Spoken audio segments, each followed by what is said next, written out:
I love my friends and I love my family, and I do everything I can for them. And I want an environment, a world where your characters are together. There could be some backstabbing. Can be some craziness going on. But I want an environment where you feel like it's not necessarily you against the world, but these are the people you trust. Right. And they're close to you, and this is your gaming group.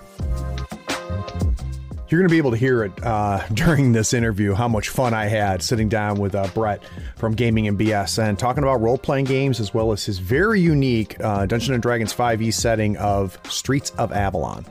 Brett's approach to role-playing and his depth of knowledge about all of the iterations and history of role-playing is something to witness.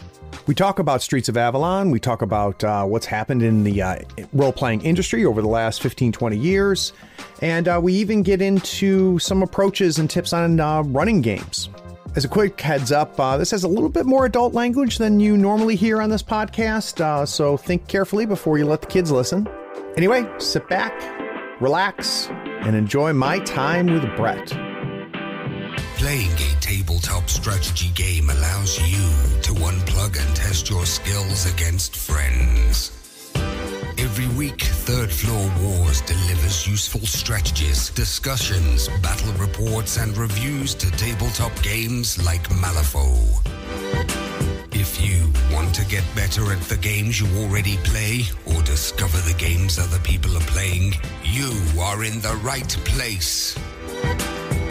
Craig and Ray welcome you to the Third Floor and the Tabletop Talk broadcast.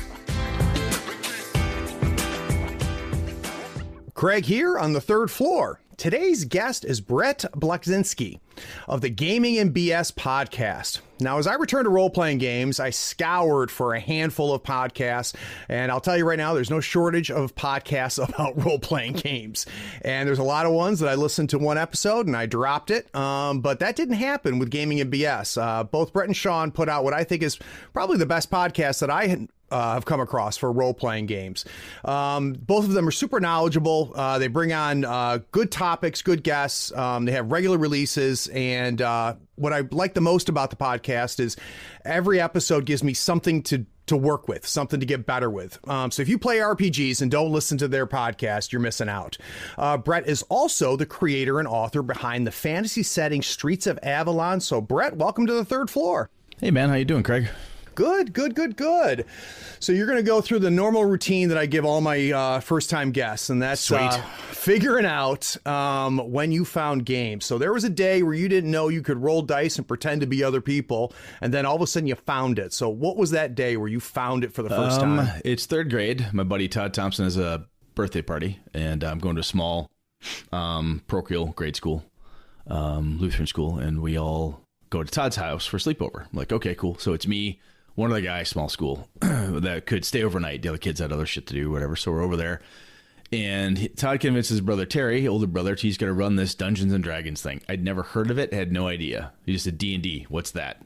So we rolled up a bunch of crazy characters that had like 20 stats and just weirdness, and Terry threw crazy stuff at us. I was a paladin.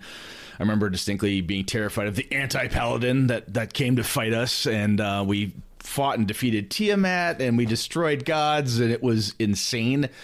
That's back when I thought magic missile meant like a ICBM. You know, I didn't understand what that meant because I'm in third grade, you know. Sure. I have no idea.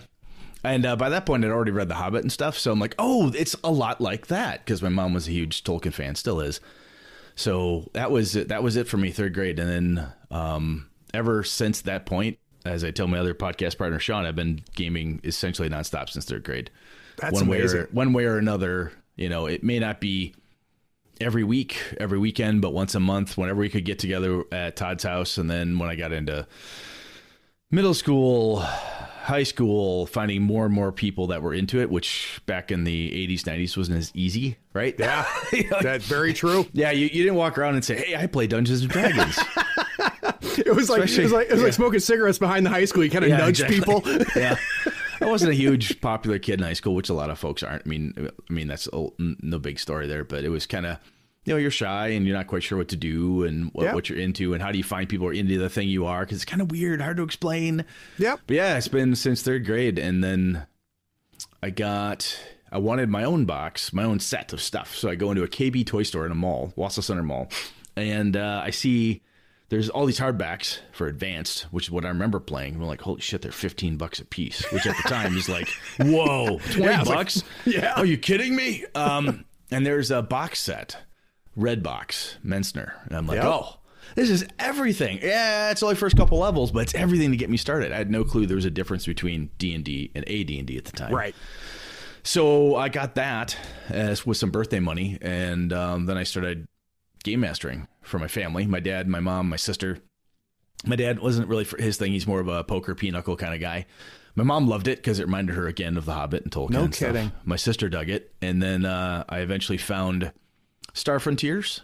Yeah. And then Middle Earth Role Playing by Iron Crown Enterprises, which was, to this day, I have no idea how I ever worked my way through those rules. Very difficult. Oh, those books were amazing, but brutal. They're very brutal. Yeah. So I was like the MERP guy for my home group for a long time. And then as things progress through, you end up running stuff in my home group right now. I've been with the same core group of guys for over 25 years. That's amazing. That's amazing. We play at least once a month. So a lot of times when I hear this story, and my story is similar, I took a break period in there, but it sounds like that didn't really happen to you, that this was pretty much a constant the whole time. Yeah, I did everything I could to scrounge games to find people to do it. This is apart from, let's see here. I've ridden motorcycle. I've been able to do that for a lot throughout my life. And then if you follow Sean and I, you know Sean had an accident a number of years ago, and he was one of the main guys I rode with. And for good reason, he's like, you know what? I think I need to hang it up for a while. I'm like, you know, my wife's getting nervous riding bike. I put on over 100,000 miles on two wheels. Fuck it. I'll put that aside. So throw the bike away. But I have hunted, been in martial arts and gaming longer than anything. Actually, gaming's been the longest thing I've ever done. That's incredible. It's the hobby that's just stuck with me. The main reason my home group is still around after 20, 25 years is because I won't let it go. When I moved from my hometown, I'm actually back in my hometown of Wausau now, but when I moved from Wausau to Madison for college, everybody's like, oh, I guess this is the end of the game. I'm like, oh no, once a month I'm coming back. No kidding. They're like, really? Yeah, because I'm like, my folks are still up there. A lot of my friends are up there. So once a month I would drive back home, 2.5 hours.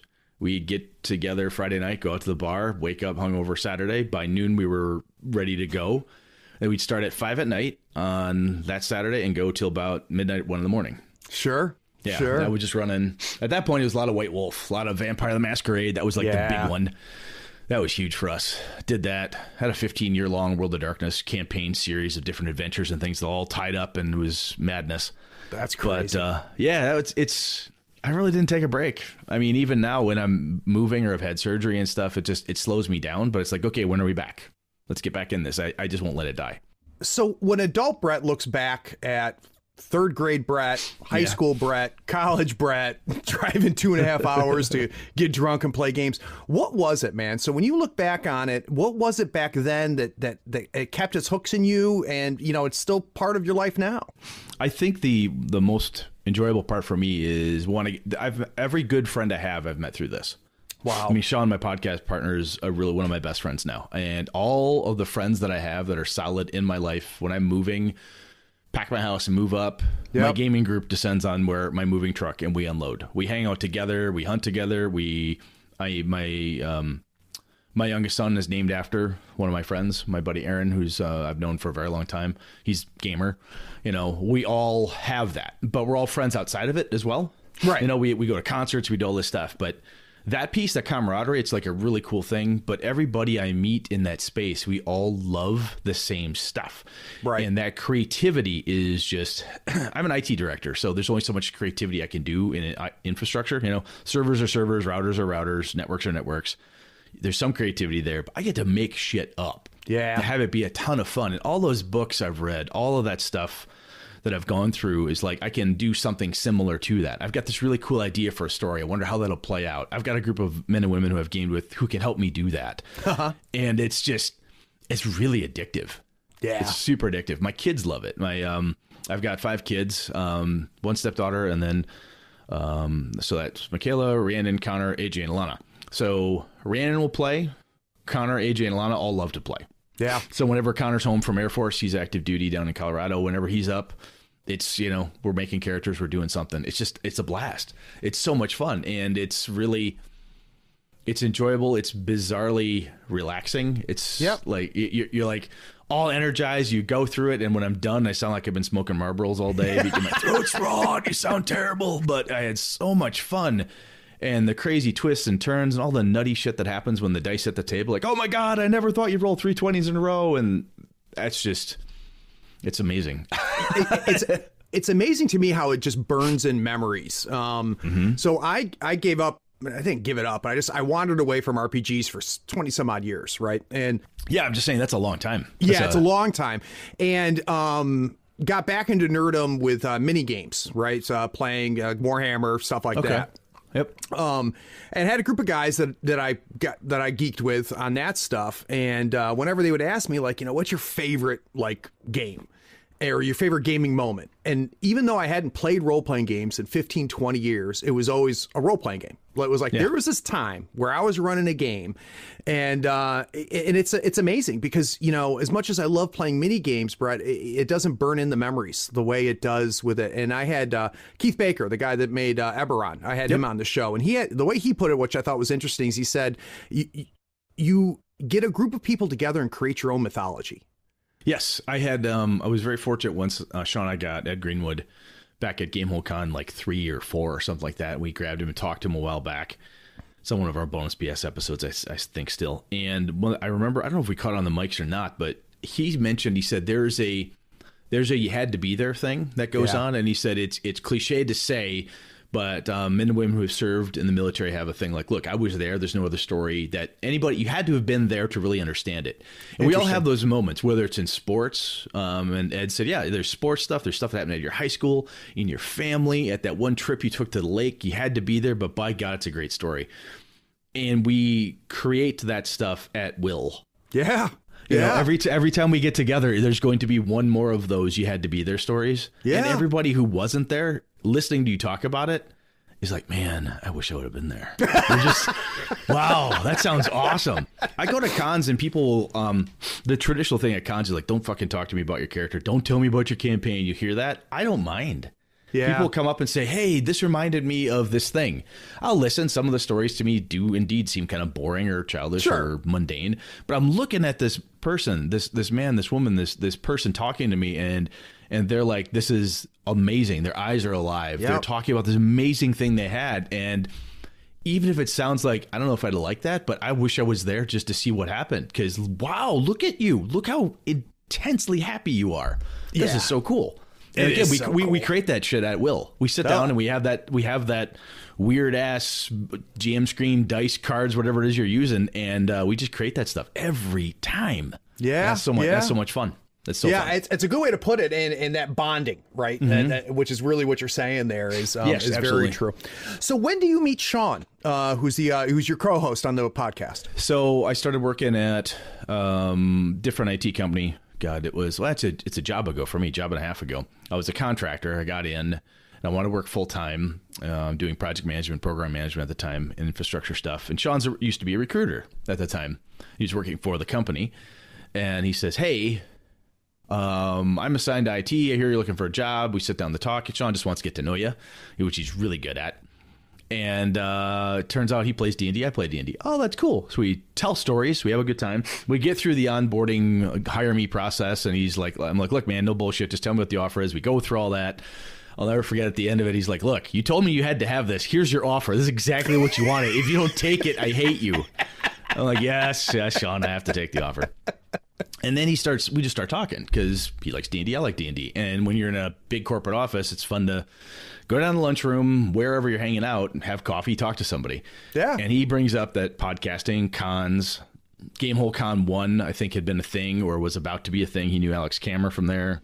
There's a bunch of those cats. And then, have you ever thought about doing a podcast, Brett? I have no idea what that is, dude. I don't even listen to those. Oh, you should try this. So he works me for a couple months probably. And we find like, okay, so how would we do this? And we sit down and start talking about it. And he's like, look, I've done it before. I did Grumbling Dwarf, a few others. If it fails, it fails. Who gives a crap? I just think it'd be fun to do. I'm like, all right, let's try this. And if you listen to our first stuff, it's not very good. Obviously, the sound isn't there yet. I'm probably wicked nervous because I don't know who's listening. You're terrified that I'm going to say something that offends somebody. I still get worried about that sometimes, but at the end of it, Sean's very persistent. Like, we could do this. It's just fun. Yeah. And I think the cool part was with Sean, as much like what you're doing here, is that this is going to be a conversation. And we tried to do it where what you and I are doing right now is that if there was another gamer listening to us at the bar, at the con, they just naturally move up, and we'd integrate that person, and she'd be right in a conversation with us. Yeah. If anybody else was listening to us and able to interact, they just move right in, and we're next thing there's 16 of us all talking about this thing. Well, and you guys pretty much weekly. Is when you put the show out. We take breaks when Sean almost dies or when I have surgery. Other than that, it's really hard to stop us. Yeah, it's really hard. And you've got over 300 episodes, which is crazy. I mean, I just put out my 100th one, and I can't imagine doing it as long as you have. What's changed for you as a content creator over those 300 episodes? Like, when you think about what you guys are doing now versus 200 episodes ago, has much changed, or is it still pretty much the same show? I think it's a similar show. However, our the BSers, the folks that listen to us, to interact with us, that ebbs and flows, right? We'll have some people who are really big. We just had one of our guys. We dubbed him our official archivist, because for a while there he would go dark for 5 shows and come back with bam, bam, bam, bam, bam, with these great questions. He's just this awesome guy. And so the archivist came back on the last episode we recorded. We're like, hey man, how the hell are you? He had this big string hey, I'm doing some cool stuff. I haven't talked to you guys in a few years, but I'm alive and well. It's that's cool. He's the person who used to game with you is not there. So the audience has probably grown. I don't necessarily even remember how many downloads we get, because Sean and I don't really care or pay attention to it. Sure. But the interaction has improved, I think. Now when I say Eileen, if I say Ange or Kojo and stuff, people know who that is, because those are folks who interact with us regularly. And our forums are pretty active. That's not crazy. And I think it's a tribe thing. There's a business author, Seth Godin, I believe is his name.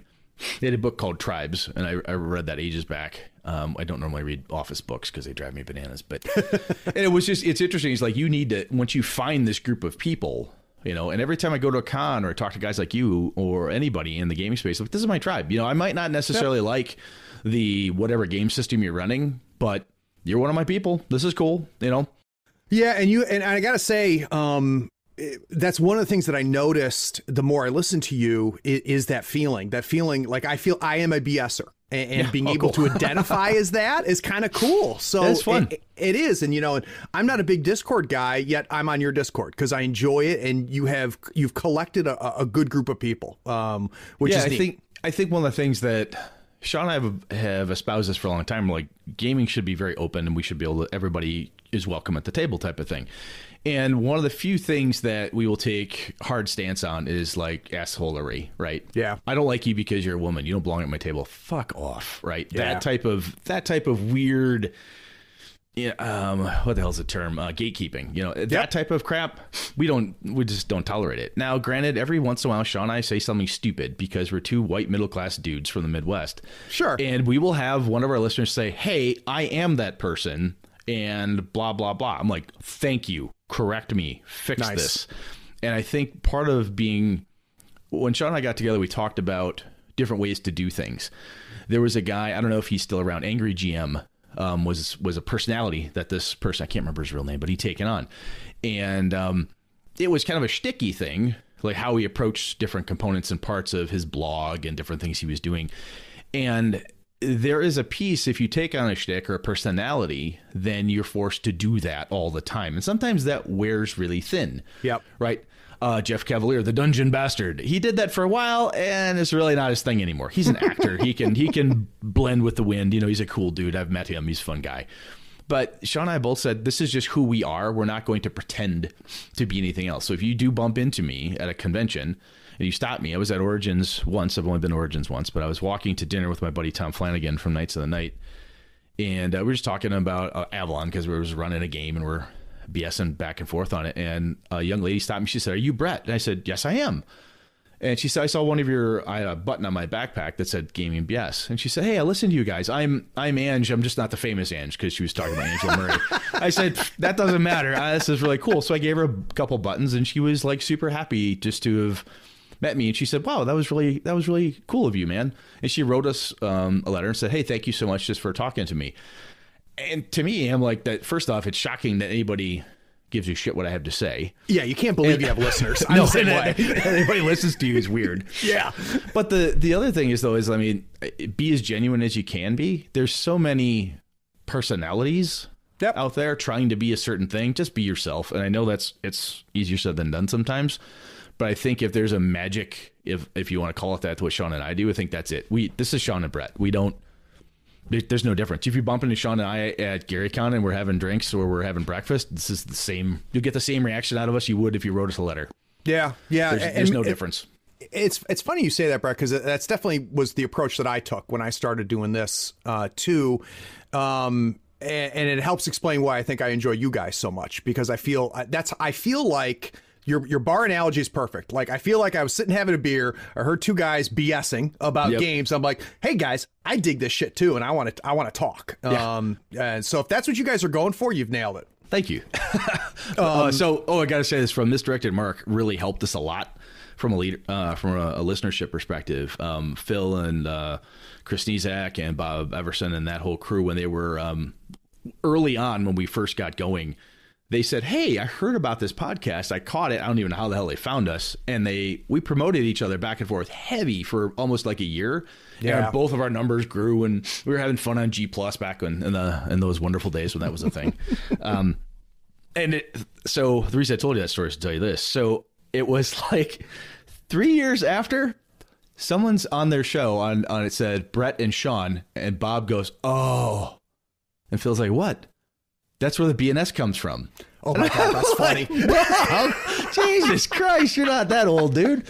What the hell, man? So we gave Everson crap for about a month or two. It was hilarious. Oh, it is. We're like, funny. come on. It's a double entendre. Work with me, Bobby. It was just funny. Oh, that's funny. That was cool. And I will say something for the listeners that Brett brought up. The times when you listeners reach out to Brett, reach out to me and tell us, that you listen and this is why we like it. I don't think you guys understand how much it means to us that are creating huge. The content. It's really a big deal. And I have had so many people just say so many nice things, and it makes it all worth it, because I don't know whether you know it or not, but Brett and I are making tens of dollars putting out this podcast. It costs tens of dollars every time we talk. Yeah. Exactly. But all it takes is one note. Once a month, someone shoots me an email or says something, and it makes a huge difference. So guys, the whole purpose of the Insider Insight series is it's my opportunity to bring on writers, designers, developers, artists, and other tabletop gaming insiders to talk about what they do and why they do it and how they do it. And I try to pull back the curtain on the creative process. So what my hope is today is that we're going to learn a few things. One, I want to dig in a little bit more with the fact that Brett, unlike me, has been gaming this whole time. So I want to talk a lot about the industry and over time. I want to learn a lot about the process of creating Streets of Avalon. From a creative aspect, and that transition from player to GM to, actually publishing. And then we're going to talk about the RPG landscape in general. So we're going to take a quick break. When we get back, we're going to learn about the Streets of Avalon. We'll be right back. If you're an athlete, you know the greatest motivator of all is the fear of letting your teammates down. After all, a team is only as good as its weakest link. So you owe it to those wearing the same jersey as you to be your best every time you step on the field. That's why there's no vape in team. When you vape, you can expose your lungs to toxic chemicals that can damage your lungs. If you're a step behind, the team's a step behind. Brought to you by The Real Cost and the FDA. Howdy friends, Greg here. Nothing makes Malifaux easier than having the right tools. Here at the third floor, we love all the licensed Malifaux goodies from Custom Meeple. Not only are they helping support this podcast, they sell custom-made weird licensed tokens and terrain. They sell it all. Crew boxes, terrain, markers, tokens, and even a 3x3 full Malifaux board. Custom Meeple sells a complete M3E token set covering every marker and token you need to play. Custom Meeple are the source for the official accessories for Malifaux. Everything is designed by hand and authorized by Weird Games. Check them out at custommeeple.com, that's with one M, or follow the link in the show notes. Up your Malifaux game and be sure to tell them Craig from the Third Floor sent you. If you use the promo code Third Floor Friend, all one word, THIRDFLOORFRIEND, you'll get a 5% discount and help support the podcast. It's valid on everything except retail products and playmats.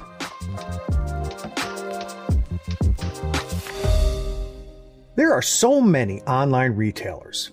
It can be hard to find one that is trustworthy, has great prices, along with some reliable customer service. On the Third Floor, we love ordering our gaming goodies from Gadzooks Gaming.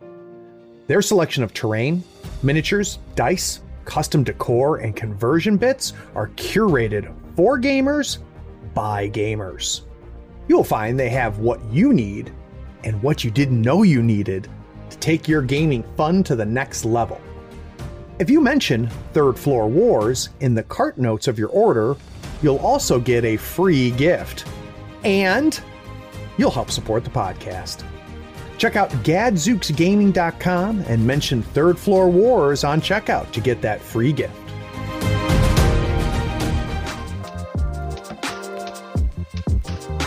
So as I mentioned, I was listening to Brett and Sean, and the one thing, and I think I've said something to Brett in the Discord about this, or I said it to Sean. I didn't know until 50 episodes later that Brett created a whole thing, right, and published a whole thing, because you would think if you had a podcast, you would actually promote your stuff, but for whatever reason, I suck at that. You really do, man. I'm really bad at it. You really do. And I was trying to figure out a way to get either Brett or Sean or both of them on the show, and then I found out about Streets of Avalon, and I figured that was the perfect in. So let's go back in time again, Brett. So you're playing, you're creating. Well, actually, I'm going to go back a little bit further. Transition from player to GM, and that jump happens differently for a lot of people. What prompted you to stop playing and start running? So my buddy Eric Schaefer was my high school GM for a very long time, all through high school, even actually kind of briefly into the, like, just as you transition into college type of thing before we all move and go off to do our things. Other people were running, and I was running periodically, and I was finding myself getting more annoyed that people weren't doing what I thought was right. Yeah. And by that, I mean, I'm like, oh, if I was doing this, I would have done that. I wish this would have happened. Man, if that was in front of me, I would have had orcs attack, ninjas kicking the door. I would have done something. That session was boring. What would I do if I was going to make it better? Sure. And part of me is like, well, I can do better. Well, can you do better? Have you done better? Can you try this? Let's see what we can do. So I wanted to play D&D. So I'm like, all right, I'm going to run a D&D for my high school group here at the tail end. We're going to try that. And they were a merciless pack of pricks. It was one of the worst sessions I've ever run. I distinctly remember this day almost crying. It was just so brutal. Everything I did that was conceivably a mistake, anything I couldn't remember, I wasn't as good as Eric, and they just railed on it. It was terrible. A lot harder to do it. Yeah, I'm like, wow, this is terrible. And I thought, my ideas weren't bad. I just didn't know all the rules. Wait, no, they knew the rules better. I know what I'm going to do. I'm going to go find me a game that none of these assholes know. Nice. I'm going to be the only person who knows how to run this game system, and no one's going to be able to challenge me on it. So that's when I get into Middle-earth role-playing, and I ran GURPS for a little bit, and then Vampire came out. Well, these different things I got, and Vampire was like the big groove for me, where I got into it because a girl I was dating at the time was really into vampires. The Vampire Lestat books were coming out by Anne Rice and all that. We all kind of got into it, and we're having a blast. And I was the only person who had the books, who knew how to do it, understood the rules, and was running. And I was able to do the things that I wanted to do. And we started playing with different people. Met a couple friends. A lot of the guys I know now is all because of this game store in my hometown, which is now defunct. But that's where I bought the books from. And the owner, Chris, at the time, said, "You're buying a lot of this product. Would you mind running it for me? Because I hear people are interested in it, but I just don't know anything about it. Tell them." I said, well, if you get a group of people, I'll come with a couple folks. So, 5-6 gamers show up. I'm running a game, and by the end of it, they were like edge of their seat, like, so when are we doing this again? I'm like, all right, we're hooked. I got a game. And then 25 years later, I'm still doing it. for ostensibly basically the same crew of folks. People have come and gone over time. Yep. But it's I wanted to do every time I would do something, like I want to do it my way. And instead of bitching to myself or other people about so-and-so not doing it the way I wish they would have done, I'm like, well, I just got to take the bull by the horns and do it. Yep. You know, I've got to grab this and go, because otherwise I'm just a whiny player. Why be a whiny player that's complaining constantly and not doing anything to fix it? So I'm going to try. That's how I jumped into it. So, if we were to go back and do a forensic study on Streets of Avalon, where are the seeds? So where were the very beginnings of this setting? The ages back, before I got motion sick playing first person video games, I liked Thief, the original one by Eidos Entertainment, I think it was. That was a blast. It was like this really evocative, quasi steampunky, before steampunk was a thing, setting. It just was really cool. I like Far from the Grey Mouser. I liked Thieves World, Robert Lee Asprin and that whole crew. I'm like, wow, this is really cool. And I started, because of Vampire, I knew how to run a big city campaign and move within those walls. And I'm like, you know what? I bet you I could do this with a fantasy game. I bet you I can. So I started designing this concept of a massive walled city with different sections and just piecing it together. My buddy Jay Plata, still a friend of mine. Jay's on the Gaming BS forums now. He's a cool dude. But I bounced ideas off of him, my other friend Henry, and we just would go back and forth like, well, how about this? How about that? What if you did this? Jay would ask me, how do people eat? You're telling me this huge thing. It's not like a modern city. What do they eat? What do the birds look like? What do the fish look like? What's this? Is it a seaside? Is it that? So it was kind of a writer's table banging it around, but at the core of it was, I'm going to have a really big fantasy city setting that I can do everything I want to in. I can have, there's dungeons beneath the city. There are dungeons within above ground. You know, I have an abandoned brewery. I've got a manor house. I've got haunted houses. I've got corrupt guards. I've got this. I got this. I wanted to have this kind of this one-stop shop, massive walled-in edifice. And usually in a fantasy campaign, when I'm running a city game like Waterdeep or whatever, people go in, they mess about, and then they leave. They go to Greyhawk City, they mess about, and they want to go out to the dungeon. Right. I wanted Avalon to be somewhere where you came, you stayed, and that's where you died. Huh. You lived here, right? This is where you grew up. So as it came out, as I started cranking through it more and play testing the setting with my group and different people in different groups as I went through it, I started to get, hey, have you thought about publishing this? This is really fun. I'm like, interesting. Never thought I would. I figured I'd just kind of hang on to it. But what am I going to do with it? I mean, how do you publish anything? Yeah. Another friend of mine, well, two guys I'm game with now, Lenny and Alpha. My gamers have weird code names. So anyway, Lenny and Alpha, and I started this little app company called Dark Theater. And we had the character Folio, which was on the iTunes store for a number of years. We eventually lost the ability to fund ourselves and just keep rolling. We just had to close her down. But we always thought, hey, if this works, Brett, you might be able to publish your thing through us. We'll figure out how to do that. Well, it went defunct. I had started podcasting with Sean in the meantime, and through that, I'm meeting Phil Vecchione, the Encoded crew. They do engine publishing. So when my app company folds, I get a hold of Phil and crew, and I said, hey, I have this idea. What do you think? Like, well, we're interested in maybe doing that type of thing. So a couple phone calls, video conferences, sending him documents. Eventually end up here. No kidding. Yeah, but it was a lot of kind of, I guess, finding... I had an audience in Gaming BS. I have X number of 100 people probably download it. And I'm like, I think I could kickstart this thing. I don't need a lot of money. I just want to do a little thing, like $7,000, maybe $10,000. I don't want to do like this huge Money Cook Games, $1 billion, big black cube of death. But it was a lot of just kind of growing it organically internally. But when I started playing with people outside of my home group and having the feedback be, this is fun. I've never played in a city campaign that was this much fun before for fantasy. I'm like, all right, I have something.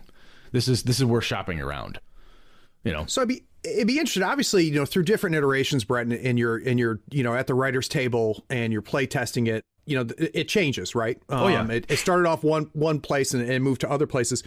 But I would imagine that once you said, I am going to publish this, there's a journey that happens there too.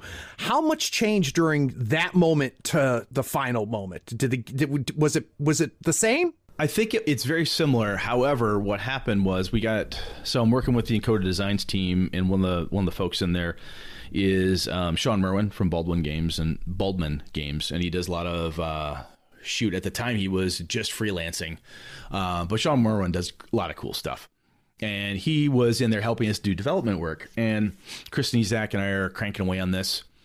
And I send the document to Sean. I'm like, take a look at this, right? Because he's next in line with Encoded to take a look at it. And we're still dabbling, like, how do we want to do it? And frankly, I'm like, is Encoded going to be able to do this for me? Is it even going to be worth it? Are we going to come to an agreement that this is fucking stupid and we're not going to do it? And Sean just hits me with, this is bad, this is bad, this is bad, this is bad. What are you doing? What's going on? I'm like, oh, Christ, I'm an idiot. God, I suck. I'm so bad at this. And Sneezak is like, no, dude, that's Sean. He's telling us, he's giving us a message. We just got to figure out what it is. Let's get on the phone with him. I'm like, okay, all right. So Sean looks at it, he goes, why is this so small? And I said, what? He goes, you tried to do like a 60-page document. He said, this is a 100-page book. What are you doing? Oh, he said, go big or go home. Do something bigger. This is silly. He said, you could put so much more into this. He said, we'll have to cut it down, of course. He said, but you're pre-cutting. You're pre-editing yourself into a hole. Interesting. He said, you're burying the lead, man. You've got these cliche. You've got these weird-ass group of people that do this thing. You've got their weird, no-eyed face, lighting the candles at night. What the fuck? This is creepy as hell. It's 100 miles. How big? Dude, flip all this stuff. Throw this out. Come back with what you originally wrote and give me that. Interesting. Which was really, I'm like, oh my God. Okay. This thing has legs. That's cool. Sean knows what he's talking about, but he really, because Chris and I were looking at it thinking, well, we don't want to be too big for our britches. And it's not like a huge, it's a thin book, right? It's not that gigantic. But at the end of the day, we were thinking, 50 pages, 60 pages, some kind of a little folio just to get you started. And he's like, no, you need to outline all of this stuff. You need to provide what are the players supposed to be doing in this setting. Don't hint at, tell them directly, give them adventure ideas, blow this stuff out, give solid examples. And then we've got something. He said, if you want people to be able to pick this thing up, throw it at the table and use it, it has to have this gear in it, man. And I was so nervous to tell anybody how to do it. Yeah. And I'd done an actual play with the Misdirected Mark crew and with the Knights of the Night. And Andy Fox, she's a super geek. I think that podcast may have shut down by now. I can't remember. Lost track of them. But anyway, we were doing this actual play and it was getting good traction. People liked the actual play. They liked how we put it out there. They liked the world. And Sean's like, dude, you can't only talk to those people. That was the other thing I was doing. I was writing it so that it was like, if you were a fan of the thing I did, you totally got it. We see you. He said, you got to be able to grab anybody, So yeah. Craig grabs it, goes, the fuck is this thing? And if you weren't a fan of the show, if you hadn't listened to it, it was too inside jokey. He's like, pull that out, come all the way down from on top. So his view there, and Chris Sneezak did a great job keeping me to that tone. Because I would start going down this way and say, no. Nobody knows what the fuck that means. Right? You're talking like you're talking to your game group. Because that's how I've been developing this thing for Brett's table. Now I have to develop something that is for everybody's table. So pick a rule system. It can't be this agnostic blob. We're going to go with 5e. It's the monster. It's fine. It's the easiest intro. We can come up with other rule systems later. So work with the 5e stuff, modify things, tweak things. I was using terms and some stuff in there. At one point I had, there was a punishment system that was crucifixion, was within there. And Sean's like, that's not necessarily cool, dude. I'm like, well, I didn't think about it. He's like, well, I'm just telling you. He said, remember the religious imagery versus I grew up evangelical Lutheran. I know that. I get it. He said, we got to make sure that we don't alienate people because something is dark and cool. He said, it is dark and cool. It's gritty as shit. But if we crank it up to 11, people are going to not see the rest of the cool stuff here. I'm like, okay, you know what value is that weird, gritty, gory thing adding? 0.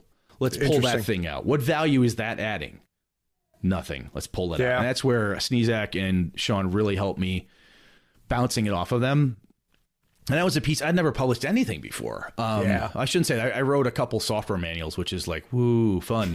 Super excited. I've done that. That's exciting shit, right? Yeah. But it's a different audience. And here, it's not like, don't offend anybody, be politically correct. It wasn't that discussion. It was like, look, this has to be as open as possible.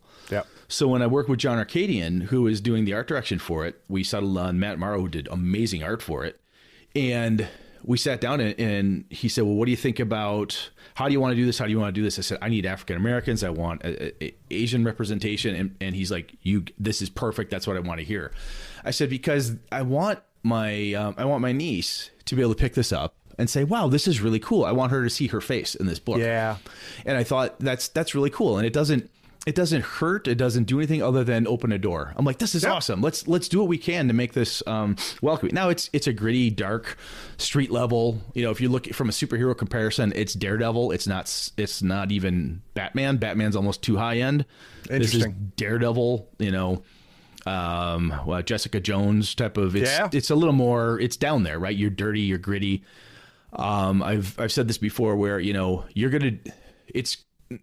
Not questionable morals, but people are doing things that may or may not be good. They're doing it for the right reasons. Is good going to triumph over evil in the end? How are we going to get past this? What are you willing to sacrifice to improve this? And that's where, when Sean said, it looks like you're talking about neighborhoods. And I thought about it. I'm like, you're right. That's how I've always built this, is that every time we get together, the team says, hey, where you live, where are we from, blah, blah, blah. And then we just built a neighborhood. He's like, you've got to have something in here because this is neighborhood focused. If you want street level stuff, he said, think Daredevil again. Think it's Hell's Kitchen. Where's your Hell's Kitchen? Where's your neighborhood? There's different types of neighborhoods throughout the city, of course, but you need to have this focal point. Otherwise, people will be like, what do I do?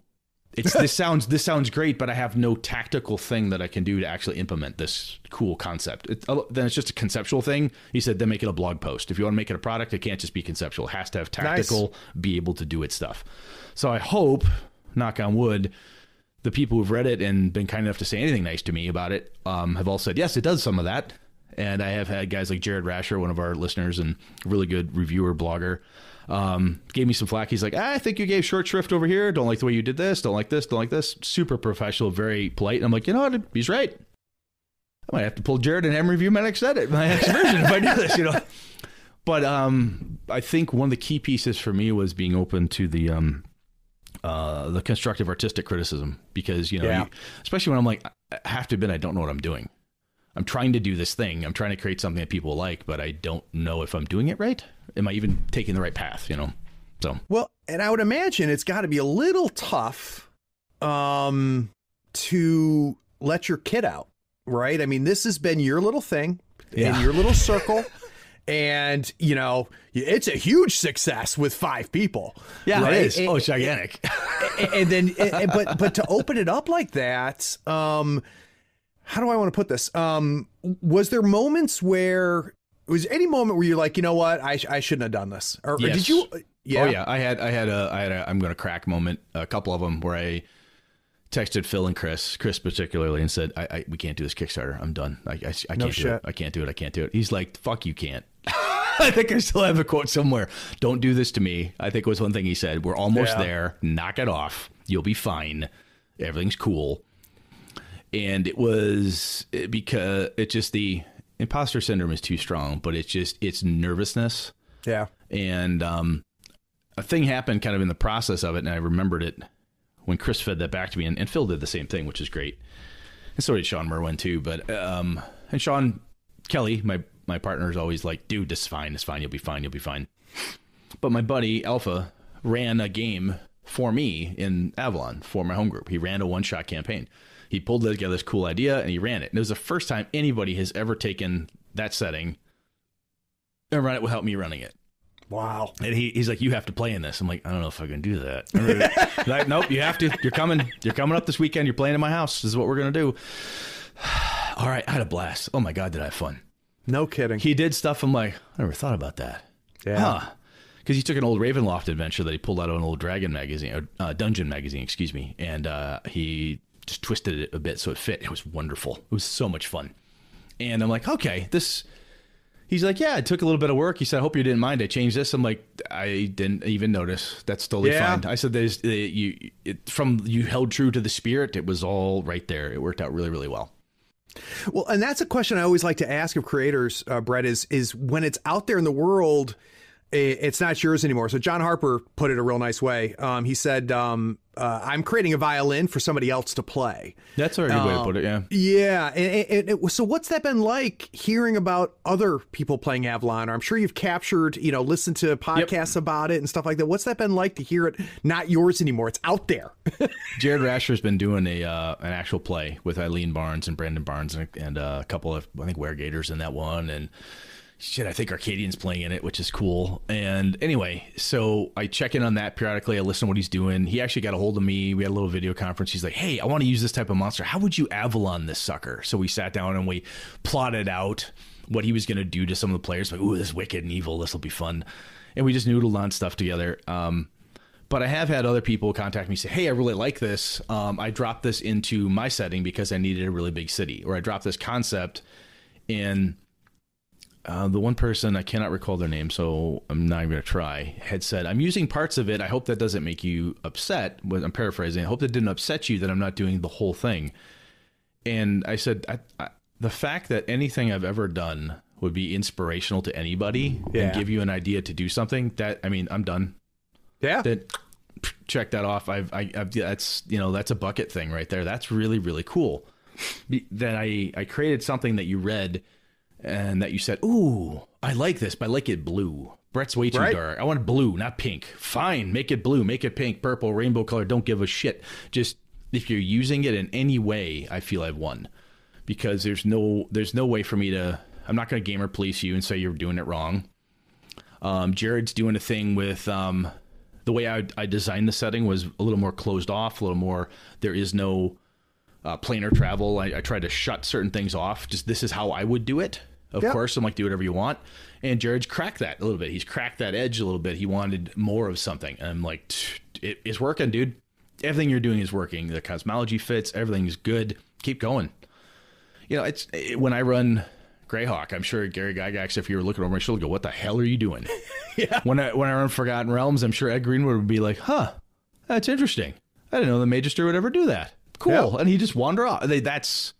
That's where it's at, I remember doing things in Dragonlance. I'm sure Tracy Hickman, Margaret Weiss would have said, what the heck is going on over there? Sure. Raceland would never do that or whatever. It's just but to answer your question again, it's amazingly cool.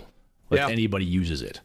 Because it's one thing you have a successful Kickstarter and you're like, oh, I broke my thing. We hit a couple stretch goals. Hooray. Hundreds of people supported me and they made this thing happen. This little project, this thing I wanted to do. And I'm like, that's the first cool thing. What will really be cool is any report from anybody ever that says, I'm using your thing. I read your thing and I used it. Not I read it and that was neat and it's on your shelf gathering dust. But if the spine has been cracked, if it's got notes in it and a bookmarker because you want to reference something, that's awesome. That's cool. It's good. Well, and I would imagine, Brett, it's got to be neat as the guy for 15, 20 years who's been consuming other people's worlds to finally realize that you're on the other side of that relationship. Yeah, it is. I build my own stuff a lot. I've, rebuilt this, do that, tweak this. I always like building things. But I take a lot of inspiration from other people's stuff. I'll read through old Greyhawk something. I'll read a Forgotten Realms thing. I'll read whatever is out there.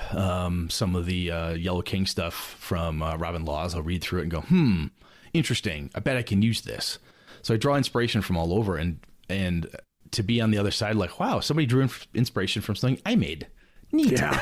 It's like this weird little bubbly schoolgirl feeling. It's fun. It's pretty fun. So back to that forensic idea. What we talked about what changed, but if you look back at the beginnings when it was just you homebrew, I want to do this because I thought Thief was cool. Yeah. And if I were to, when my book arrives on Monday and I read through it, what am I going to read that was there from the very beginning? So what stayed the same? The religions, the fact that there are no gods. They're just the religions are there. The gods don't exist. The lamplighters, which are the creepy needle teeth, no eye having people that light the lamps every night at 9 p.m. The clock tower. I would say every major feature that I ever put into it is there. Everything Interesting. is there. Yeah. The only things that I took out were the small bits of color that were useful for my group. Right. And I think when I look at what, I'll pick on Jared Rasher again because I'm consuming his actual play, the things he's doing are he's adding things for his group to consume that enhance, underscore, and highlight. And that's the important part to me. Yeah, that I want that space for people to play in. Did I knock it out? Someone probably is going to buy this thing, read it, and go, I don't think he did that good. Fine. It's my first thing ever. If I screwed something up, I'll say I'm sorry. Yeah. But I think I can't see... I have my original stuff that I wrote ages back, the 60 pages I put together ages and ages ago, and all the core stuff is there. Interesting. Yeah, so I'm actually very happy about that. And Brett, I got to tell you, it's not a common. So as I talk to people that when I talked to Baker about Eberron, it was amazing how much changed that process. And he only had a handful of things that he said to survive. So it's really neat that it sounds like it was baked pretty early before you decided to push it out there, which is neat. Yeah, I think part of it for me was because I had it baked myself. I played it a lot with my crew. I mean, like we played Pathfinder, I played GURPS with it, I played Osric, an old First E version. Wow. You know, I played that in the setting. I wanted to beat the hell out of the setting and just try different things and different options. And then when I ran an actual play for a group of other people, and then I ran convention games with it before it was ever published, just to see what people liked or didn't like. And I think that it was, granted, it's a small sample size. If I had gone even bigger, maybe things would have changed. But nobody ever came back and said, I don't like the big stuff. They would say, I think you need more detail here, or I wish I knew more about this. So that's cool. That means I left That's gaps. A good sign. I think that's a good sign, yeah. Yeah. It does. And I don't know if I could, if that's a weird lightning bottle thing that I could never do again. I have no idea. But I think that if there's a key or a reason to why I was able to keep the big stuff, it was because I held on to it a long time. Yep. And the other thing is also hindsight is 2020. I mean, I could be saying that now. And if I were to go back, time machine go back, I could well find something like, that did change. But the concept is there. Right. And I think the key part for me is the concepts are there. The details are changed a little bit. The coloring changed, right? The shadows are darker in some places, lighter in others now. And that's okay. So you've hinted on the show a couple times, Brett, that you're potentially going to put it out for other systems. Yep. Do you anticipate that just being a port where you just say, here's the rules changes, right? It's a different system. Or do you think that you will change the Streets? I think I've got agreement with Third Eye Games, Eloy Lasanta, and Todd Crapper over there, and working with me and Phil Vecchione from Encoded, we're going to do the PIP system. That's the first one I'm going to go at. And Eloy's like, do whatever you got to do, man. He said, rewrite it, write it, make a whole book, kickstart it, whatever you got to do. I'm cool with that. He said, the PIP system, Brett, just, do your thing. What I want to do with that is not take 15 years to build it. But I'm going to start playtesting a little bit, take the PIP system as I know it, make some pre-gens what I think would fit, hand them out to my players, hand them out to players I don't know, people who've played Avalon, even people who just read it, like Jared. I'm gonna leverage Rasher because I like him and I'm gonna beat on him a little bit. But hey, read this, take a look at this. Do you think this even makes sense? Right. And then see if something has to change. PIP system it's a generic type of game system, the engine behind it. So I don't think a lot would have to change. If I were to go in and say, well, I'm going to make it fit to Zweihander, or I want to make it into, I don't know, Cypher system or something. I think Cypher might be difficult. One, I don't know it very well, but two, I don't know if it would be a fit. Why is that? I don't know. And that's just because I hesitate at it because I don't know enough about how the Cypher system functions. I know a bit about ciphers themselves, and I'm like, does that concept work in this setting? I don't know. Yep. I want somebody who, I want like Eric Frankhouse, who's a friend of our show and a friend of Sean and mine. I'd like someone like him who really knows it well, or Troy or Darcy to come and tell me, hey, no, it would totally work, and here's how I would do it. Right. I want to keep the core. I don't want to change. Like I said, if the shadows shift a little bit, if the light hits it here and it's darker on the left, it used to be on the right, that's fine.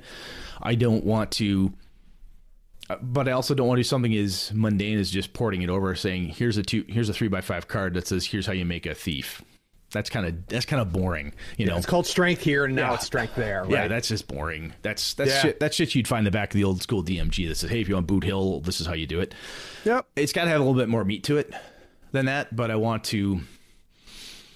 How do I do this? So in a generic system like that, which would be similar to Savage Worlds, I've talked to like Ron Blessing and Christian Serrano.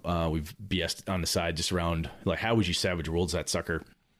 And that's a very pulpy game.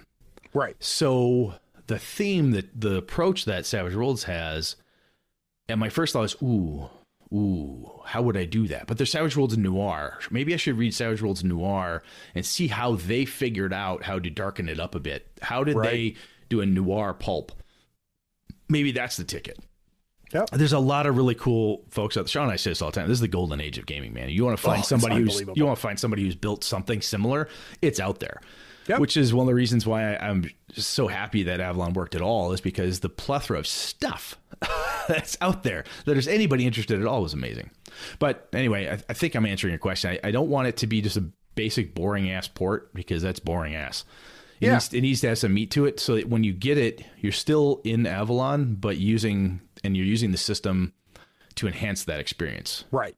I mean, the reason that there is thousands of role-playing systems out there is because mechanics influence the storytelling, right? And it's not, I mean, go back to 20 some odd years ago, you know, there wasn't that big of a difference between playing Fantasy GURPS and Fantasy Champions, because at that point in time, systems were getting generic and they're trying to be all encompassing. And when Rumpelstiltskin Craig went to sleep for 20 years and came back to role playing, I saw how specialized mechanics had gotten, and that was a good thing. Yeah, we've got more of a curated experience now. You can people expect that this game, how is it different than every other game? It's not like my wizards can use swords. That's not how it's different. Yeah. It's not like, well, it doesn't have, memorized spell slots. It has mana points. That's nothing, dude. How is it helping me tell a different type of story? Exactly. D&D is its own little beast. It's got its own history and its own thing. It's its own little niche within a niche within a niche. But how am I telling the story of the Russian women who flew planes and dropped railroad ties on the Nazis? That's called Night Witches. It's an actual game. Morningstar did it. It's there. Could you use those mechanics to play a dungeon crawl? Maybe, but it's not built for that. It's curated to have this experience, Yep. Even Savage Worlds, it's a generic system, but it's curated to be savage, fun, fast, and pulpy. The whole gist of it is curated around that aspect of it. So that's, I think the tone, I don't know if that's a good phrase for it, but there's an experience, a tone, a feeling you're supposed to get out of some games now. That's why some people are like, ooh, I really love Dungeon World. Why? It does this thing. And a lot of people talk about tone and feeling, and everything in it just seems to work for me. It just, everything just is in sync, Where when I do it with this other game, I have to change the rules and house rule everything. So it's really cool. So Brett, for my 5e listeners that are out there right now that have never played on the streets, let's say that they're used to Forgotten Realms. If they sit down and they play in Streets of Avalon, what are the biggest things they're going to notice that's different? So one of the things that they're going to notice that's different is that you don't have as dynamic of some of the different race makeups. I don't have Dragonborn. I actually don't have gnomes because they're superfluous to the way I've done the halfling group in there. I don't do tieflings, no paladins, no sorcerers. Warlocks are there. I specifically said this is what I'm doing. Obviously, you do whatever the hell you want. The other thing is that it's a grittier feel, and by that I mean you're going to have morally ambiguous choices that you have to make. You're going to have to do decisions based on bad intel. I think of it as a noir type of setting in that space where you're doing things, questionable morals, but by God, Splane's trying to do the right thing, and yet he still shot that guy.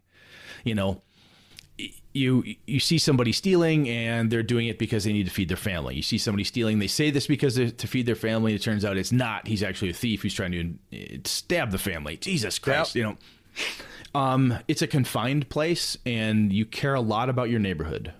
The way I've done this is trying to develop the neighborhood as an active place.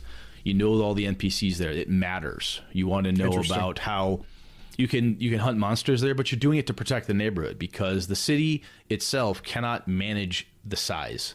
It doesn't have the manpower. It doesn't have the people available to the Griffins. The city guard just don't have the power and ability. Yeah, it's classic to say the guards are corrupt, and yes, you can pay them off, but quite frankly, they're overworked and underpaid. There's only so much they can do. You're an adventurer. You're good at this. Something happens in your neighborhood. You're the ones that the neighborhood goes, you guys, get over here. You folks, I need you. Yes, you, get over here. We have so-and-so's gone missing. We got giant rats. The water stopped. We can't get water from the well anymore. What's going on? The Sanitary Excavators Guild says they sent 2 teams down there, but nothing's coming out. What the hell's going on? What's going on with the Otyugs, you know? So all of those pieces, it's all trying to figure out, you know, how do we survive? How do we make lives better in a rough scenario? Very cool. So very cool. That's what I'm trying to put in there. Instead of like, I'm playing in a Dungeon of the Mad Mage right now. A buddy of mine's running it. Alpha, he's doing a great job. We're having a lot of fun.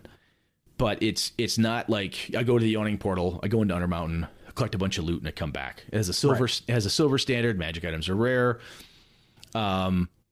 Magic itself is kind of freaky, spooky, but that's theme. That's something that your game master should be helping you to draw out. And because there are no gods, it doesn't mean that people don't believe in them, fervently believe in them. There's just, they don't exist. They don't show up. Yeah, you don't have the ability to access it because the way Brett wrote it is, this is the last place in the entire multiverse. Everything else is dead and consumed. Wow. Everything else outside is gone. In here, the Lamplighters are the last things, the last vestiges of a race that has ended up here. It ended up in Avalon. Everything else is gone. Urleg, this horrible evil deity, is like the Cthulhu. He's outside just knocking. This is the last thing that he hasn't done. You cannot leave. And it's not meant to be this despairing where Cthulhu can be very nihilistic and despair-ridden. This is more of, this is where we are. This is a last stand type of thing. This is your neighborhood. You live here. Why are you letting the street gang do this thing? Yeah.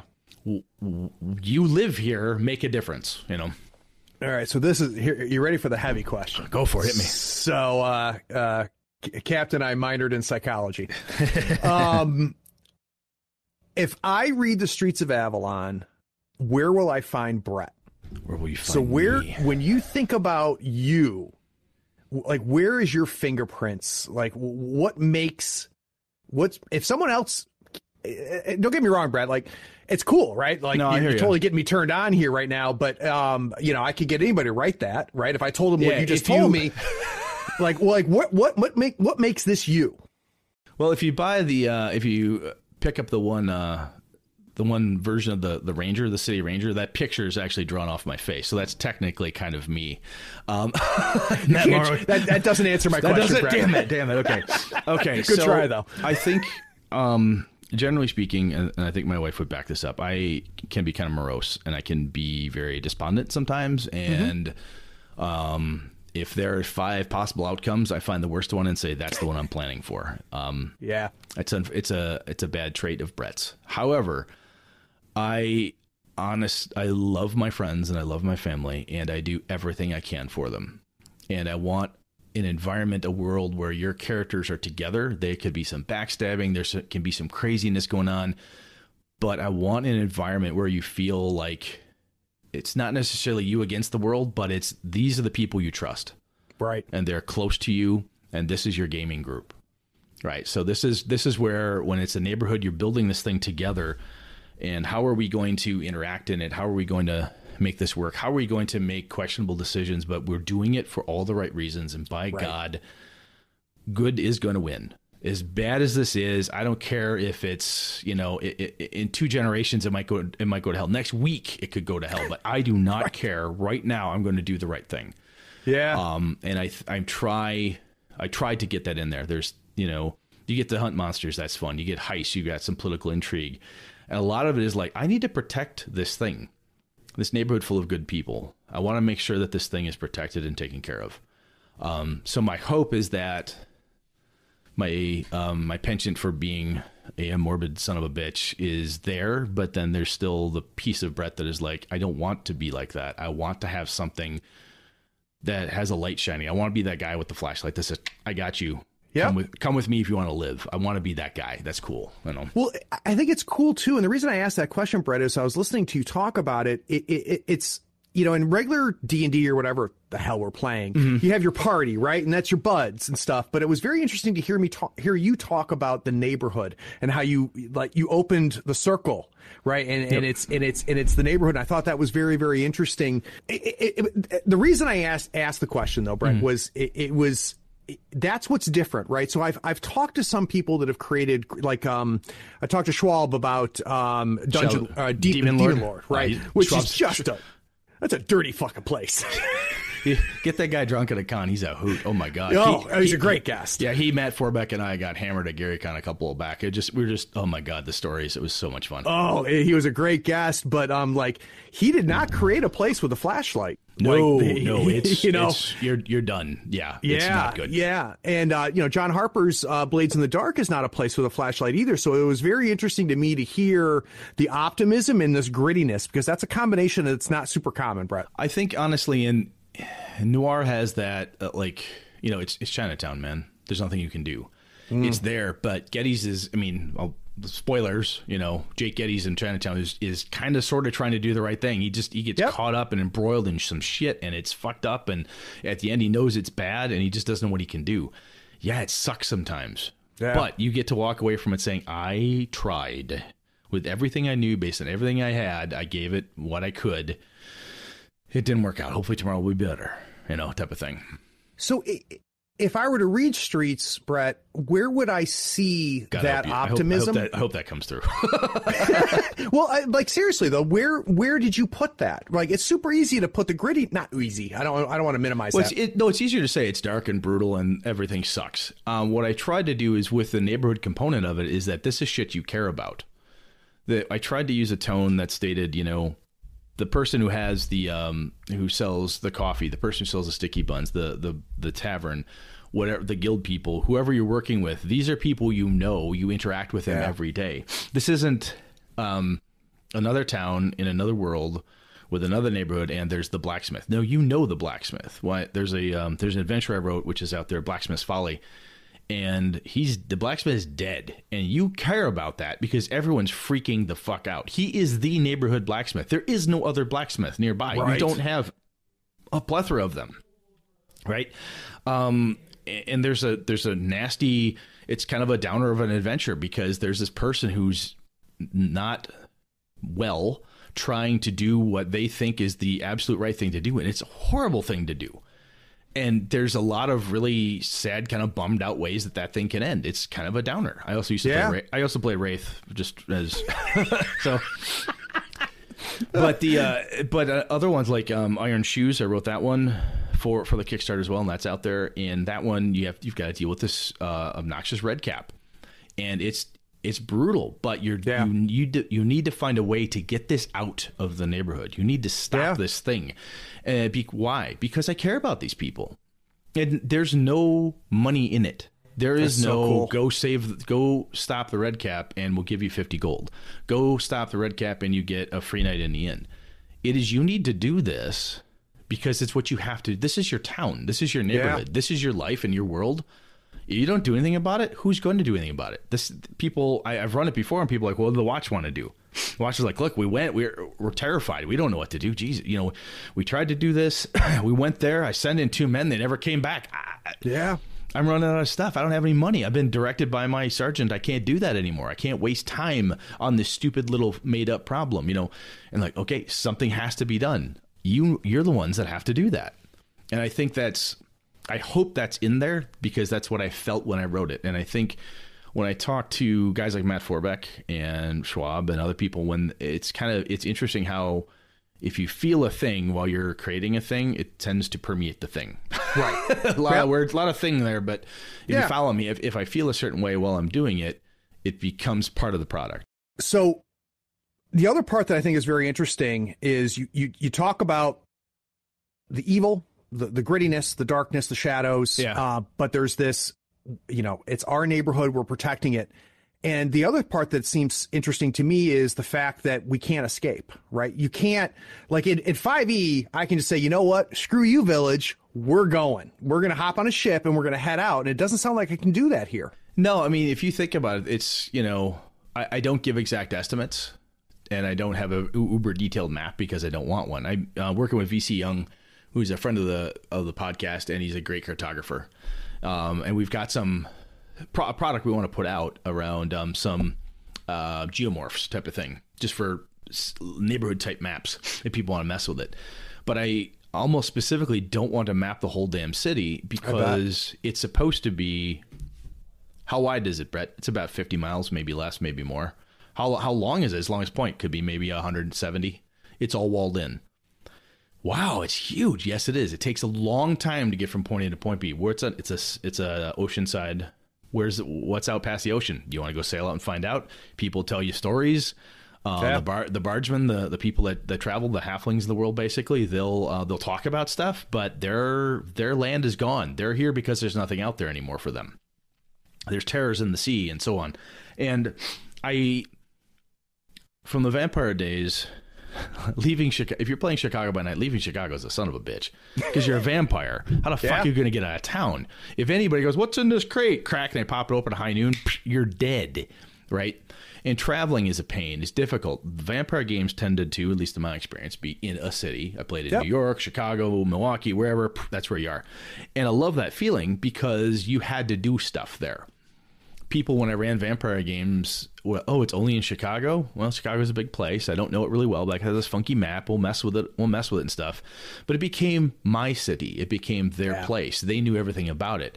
It became their neighborhood in Avalon. It became their neighborhood plus the other three around it because they expanded. It became their neighborhood plus their friends over at the West Gate because they went there one time.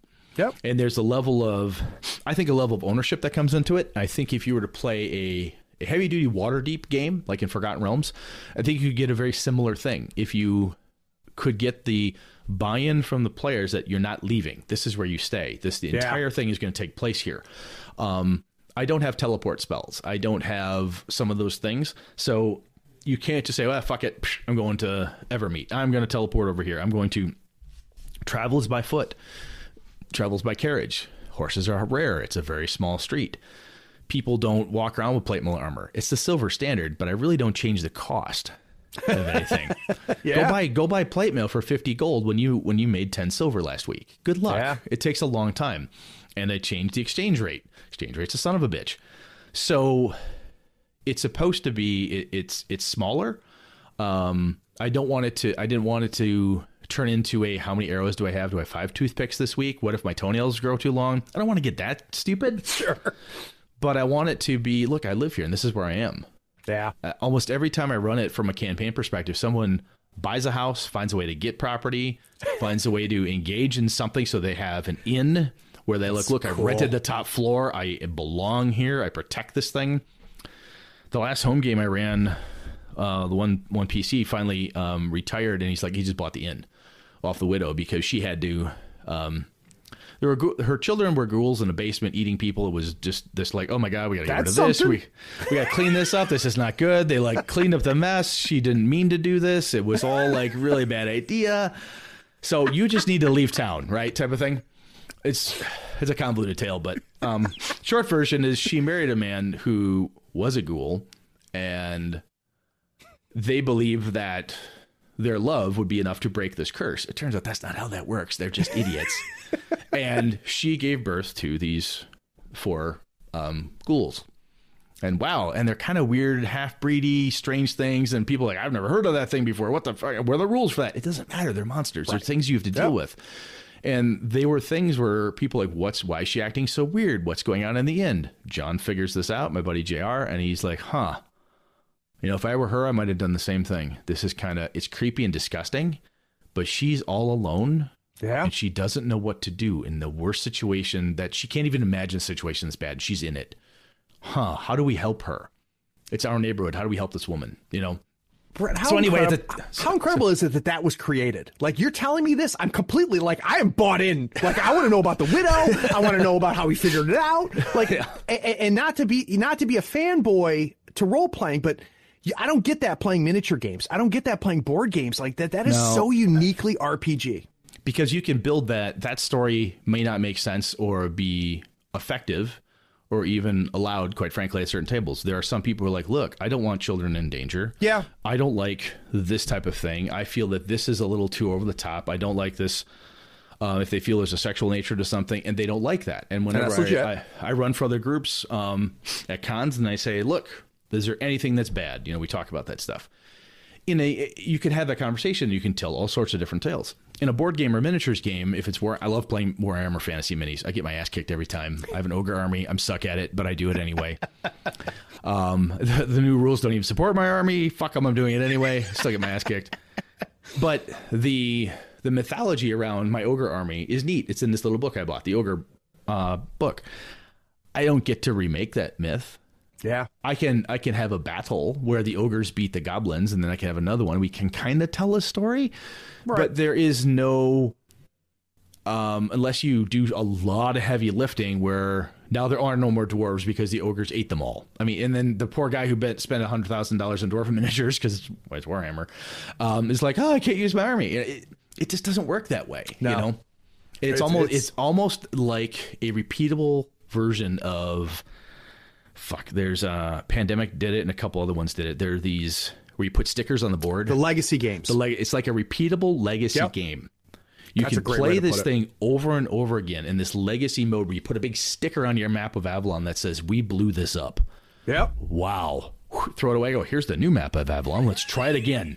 That's so cool. And you didn't lose any money by putting stickers all over it, Yeah, no, it's very true. And it's something very unique, and it's made me really happy to come back to it. So, guys, we're going to take a quick break. When we get back from this break, I want to take advantage of the fact that Brett has been around this whole time, and I want him to explain to me what happened while I was sleeping. So we're going to talk about the world of RPGs and kind of cover what happened over the last 20 years. We'll be right back.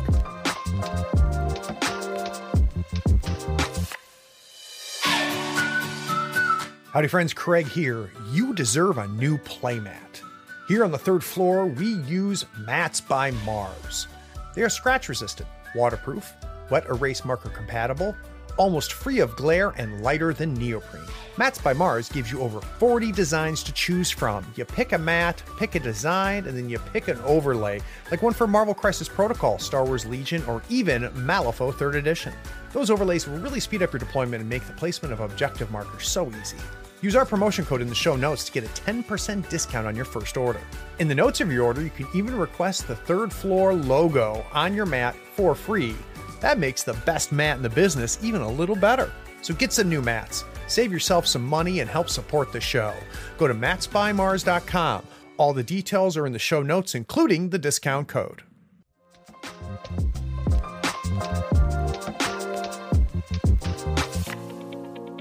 Hi, I'm Alexander Zdanchuk from Riga, Latvia, and I'm a patron of Third Floor Wars. Those guys open the beauty of Malifaux 3rd Edition to me and continue to provide tons of great content. You can support them too. Follow the links in the show notes below or search for Third Floor Wars at patreon.com. What is it worth to you to get this podcast on a weekly basis? Is it worth $1 a month? $5 a month? $20 a month? If you'd like to help support the work that we're doing here on Third Floor Wars, please go by our Patreon. We're at patreon.com/thirdfloorwars. There you can pledge at any level, any dollar amount. Whatever you give us will help us put out quality content on a regular basis and hopefully make tabletop gaming a little bit better for you every week. Time to give a shout out to our newest patrons. A big special thanks goes to James Kahn, Rage Quit Wire, Deck Roll, Eloy, Robo Rotten, Jacob Suderman, Joshua Hatch, Donald Kroger, John Fox, and David Gadea. Because of you and the 100+ that are supporting us on Patreon, we're able to put out regular content on a weekly basis. We appreciate it. So, I just enrolled in the history of role-playing games, and it's being taught by Brett, and I'm super excited for my first class, 101. Brett is going to fill in for me everything that changed. So, Brett, I mentioned to you it was early 90s when I think I played my last game. And what I was playing at that time was GURPS was D&D was the king, right? D&D is always the king. But what it was also big is World of Darkness and GURPS. Yep. And I walk away from that and I come back and holy shit. Like, first of all, I didn't have to under my breath say, oh yeah, by the way, this is our 5th date. And, I kind of I like playing role-playing games. I like, you can tell people right out of the gate. Like, I like role-playing is like, ooh, the role-playing games are cool. Yeah. And so that changed. Right. And I go to Drive-Thru-RPG and I go to Itch and it blows my mind. Like, you said it there, if I want to play a female Russian that flies a plane that drops railroad ties on Germans, there's a game, and you can buy it for $5. Yep. So let's go back then, Brett, and what's the best way to kind of mark the last 20 years? Is it following what Wizards did, or I think what are the phases that when you look back on it now? What changed? I think one of the interesting things that happened, and people have said this before, but like White Wolf with the vampire stuff, they used to tell the authors, like, you brought girls to my gaming store, thank you. Yeah. For whatever, like it or hate it, the White Wolf system, vampire in particular, really hit a zeitgeisty moment. And for a while there, White Wolf was like threatening the TSR of the time, right? They were like so goddamn big. It was like crazy insane. It seemed to kind of implode where they did the Marvel thing where they kind of wrote themselves to a point where, like, we have to end this and do a comic book reboot. And they lost a lot of people because of that. And then they've had their own turmoils and stuff. But there was this idea that gaming is no longer just Dungeons and Dragons or a variation on Dungeons and Dragons. GURPS, of course, could do all sorts of stuff. Call of Cthulhu has been a granddaddy out there forever. It has. But there has been, from my perspective, there was heavy fantasy and maybe some horror out there type of thing, right? And I think one of the things that Vampire did was it was very fantastic. It was like Pavlovian in the it would make, like, some of your vampires that they power creep made 20th level paladins look like pussies, right? I mean, they were just like this amazing Pavlovian, oh my God, you're a mate, the power you could wield and the mages and all this stuff. It really kind of cracked open this other idea of kind of cross-pollinating, I think. And then GURPS started doing, there was GURPS Vampire, there was GURPS Mage, Steve Jackson Games got in on it. They GURPSed up some of that shit to try to get people in on it. Chaosium went through some pretty rough times where they couldn't pay people. They've always, from talking to people who've been in the industry, I only dabble in it, but people have actually lived in the industry. Like, Chaosium's had its ups and downs. Yeah. Having Sandy Peterson come back and buy them and try to get the ship back together. And then a game like Delta Green comes out. And Delta Green is like, and people are like, oh, you got that idea from, X-Files. No, honey. No. Detweiler and the boys came with it a long time ago. No, dude, just sit down there, sweet cheeks. This is not how this works, buddy. That's just like some of the assholes out there. But generally speaking, I think so much stuff, the big things hit. And the men and women out there, and a lot of the women I knew who were getting more and more into gaming, I was starting to go to cons, like Gen Con stuff. I'd see more women. I was seeing more people who didn't look like me, which was really cool. I started seeing, basically, I'm a white middle-class dude. I'm 47, and I still have, I still say words that I probably shouldn't sometimes. And my daughter caught me the other day. I said something offhand like, oh, that's retarded. She's like, Dad. I'm like, sorry. It's an 80s thing. Damn it. I need to stop that. Yep.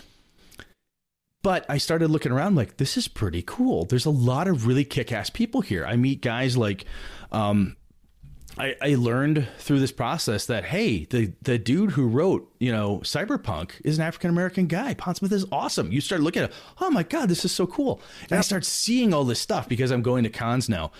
And I think the White Wolf helped to kind of crack open the fact that you didn't have to be a stereotypical what they show on what do I want to say, there's a TV show, what the hell is it called, one nerd TV show, I can't remember what it's called. I'll come up with it eventually. But anyway, where they pick on us, like it's a bunch of nerdy kids with thick glasses. I fight the wizard, I shoot the darkness. I mean, it was just it's cliche, and I get it, but now they're like, no, I'm this good looking African American dude, and I like playing vampires, man. Yeah.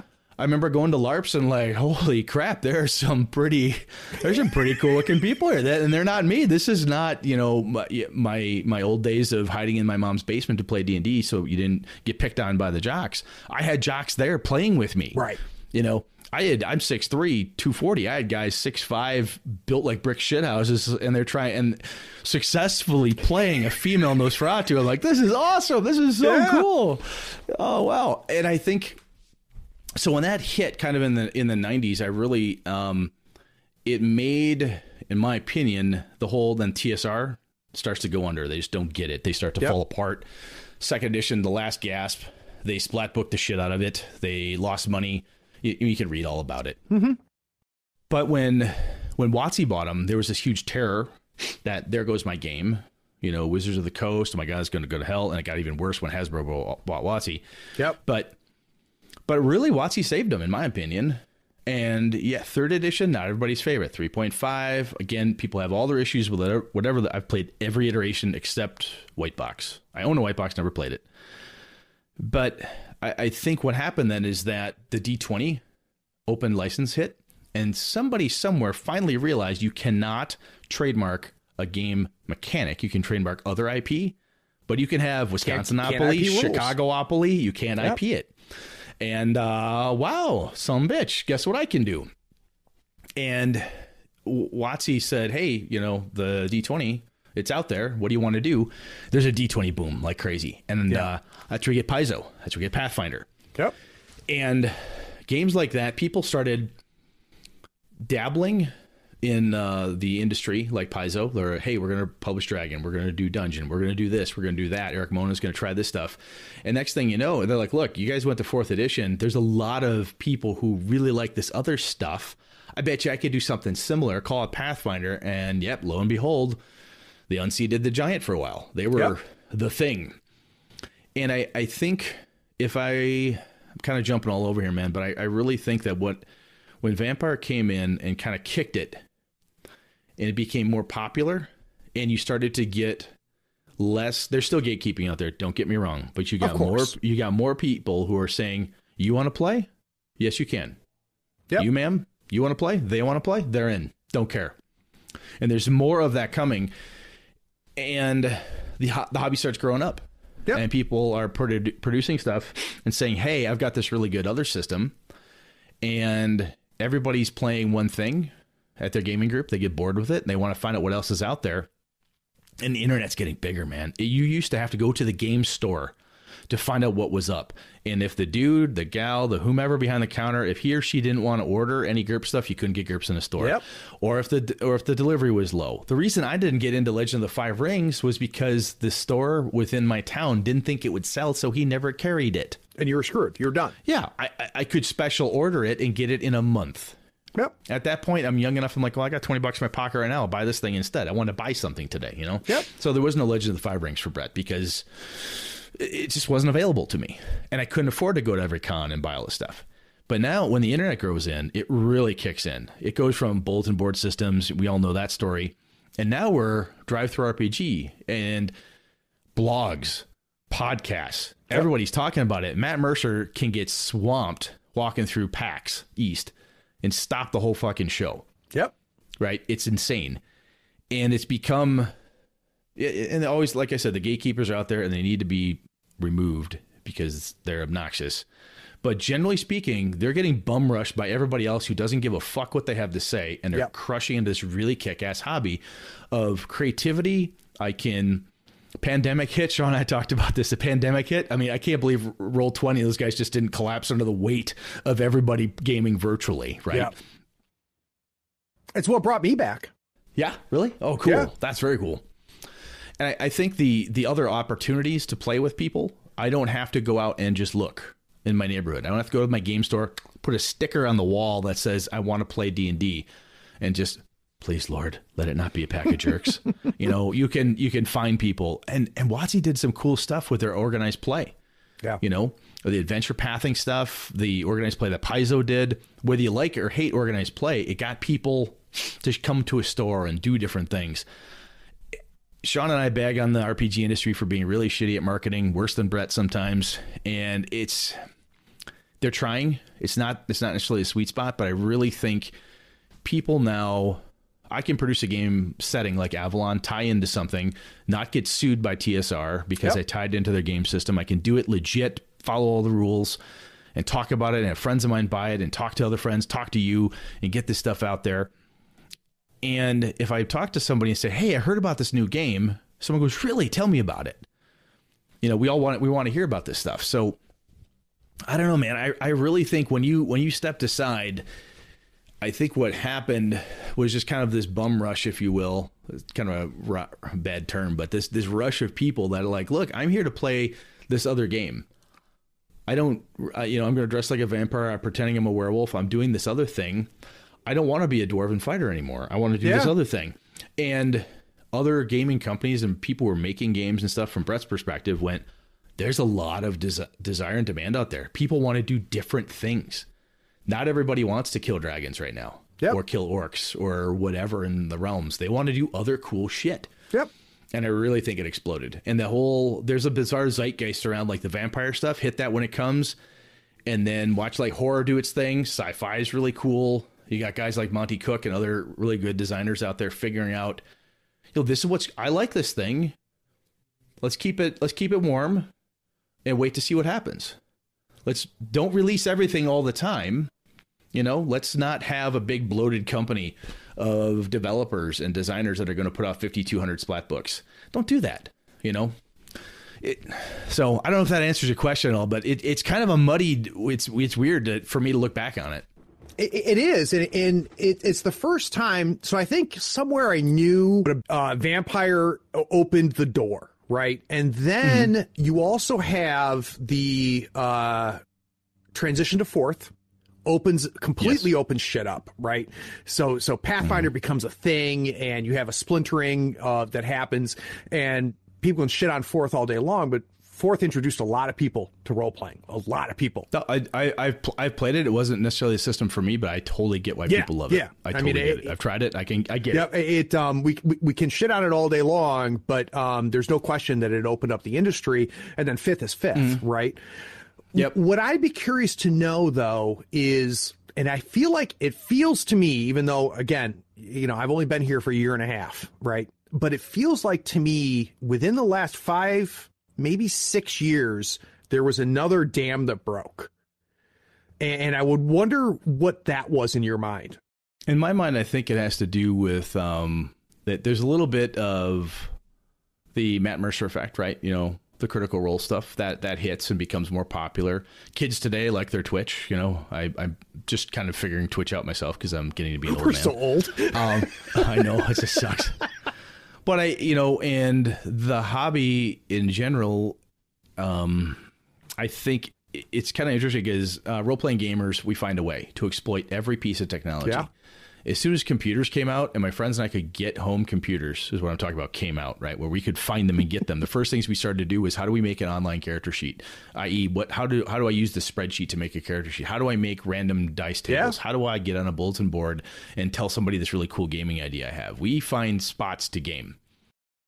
And I think with online publishing, the ability to put stuff out, blogging, podcasting, the ability for people to talk about ideas, get a fan base, and put things together, which is, again, kind of almost bizarrely back to Seth Godin's Tribes book.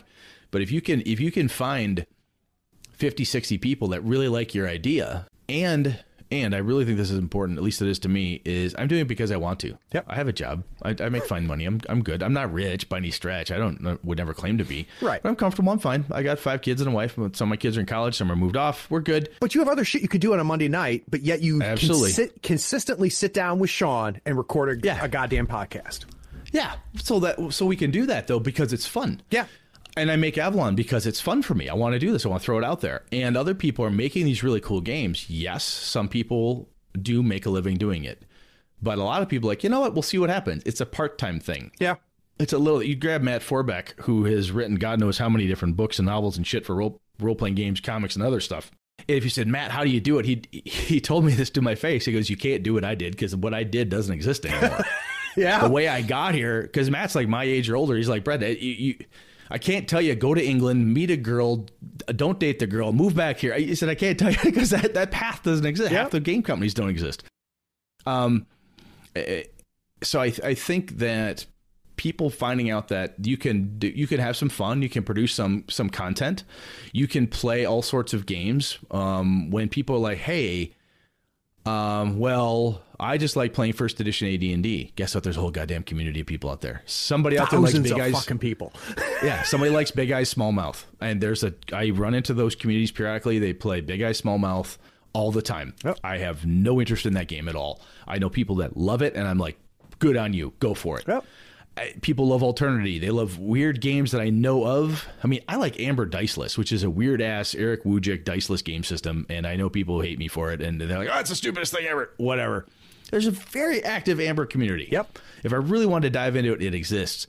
And the beauty of this format, in this podcast we're doing, Craig, and the ability to go online and find people in a constructive way, RPG Net, there's always problems. Somebody out there is being a douche. Yeah. But generally speaking, if you can wade through that, it doesn't take too long, and you can find your tribe pretty quick. And I think that has kept some properties alive that could or should be dead. I agree. I thought Cyberpunk was dead as Dillinger, but here's Pondsmith, and it's like Cyberpunk Red. I'm like, motherfucker, he's back. Yeah. He's awesome. Bring it. It's And that's the other thing that's cool is that we are now, those of us who grew up with that stuff, if we're doing the right thing with our hobby, and right thing's maybe too strong, but I'm like, ooh, I really like this thing. Is anyone doing it? And you look at a guy like Pondsmith who says, hey, I'm going to put out Cyberpunk Red. I'm in. Well, where do I buy a copy? I have some disposable income. I will buy a game or support a Kickstarter, even if I'm not sure about it, simply because I want to make sure that dude and that person and her, I want to make sure she makes the game she wanted to, because that sounds kick-ass. And it's $5 to support it. Here's a $5 bill. Go make it happen. And that's really cool. Kickstarter blew the lid off of what you can make, where you can make, what's viable, what's not. I like Matt Colville. Dude made over $1 million on his first big Kickstarter. Holy shitballs.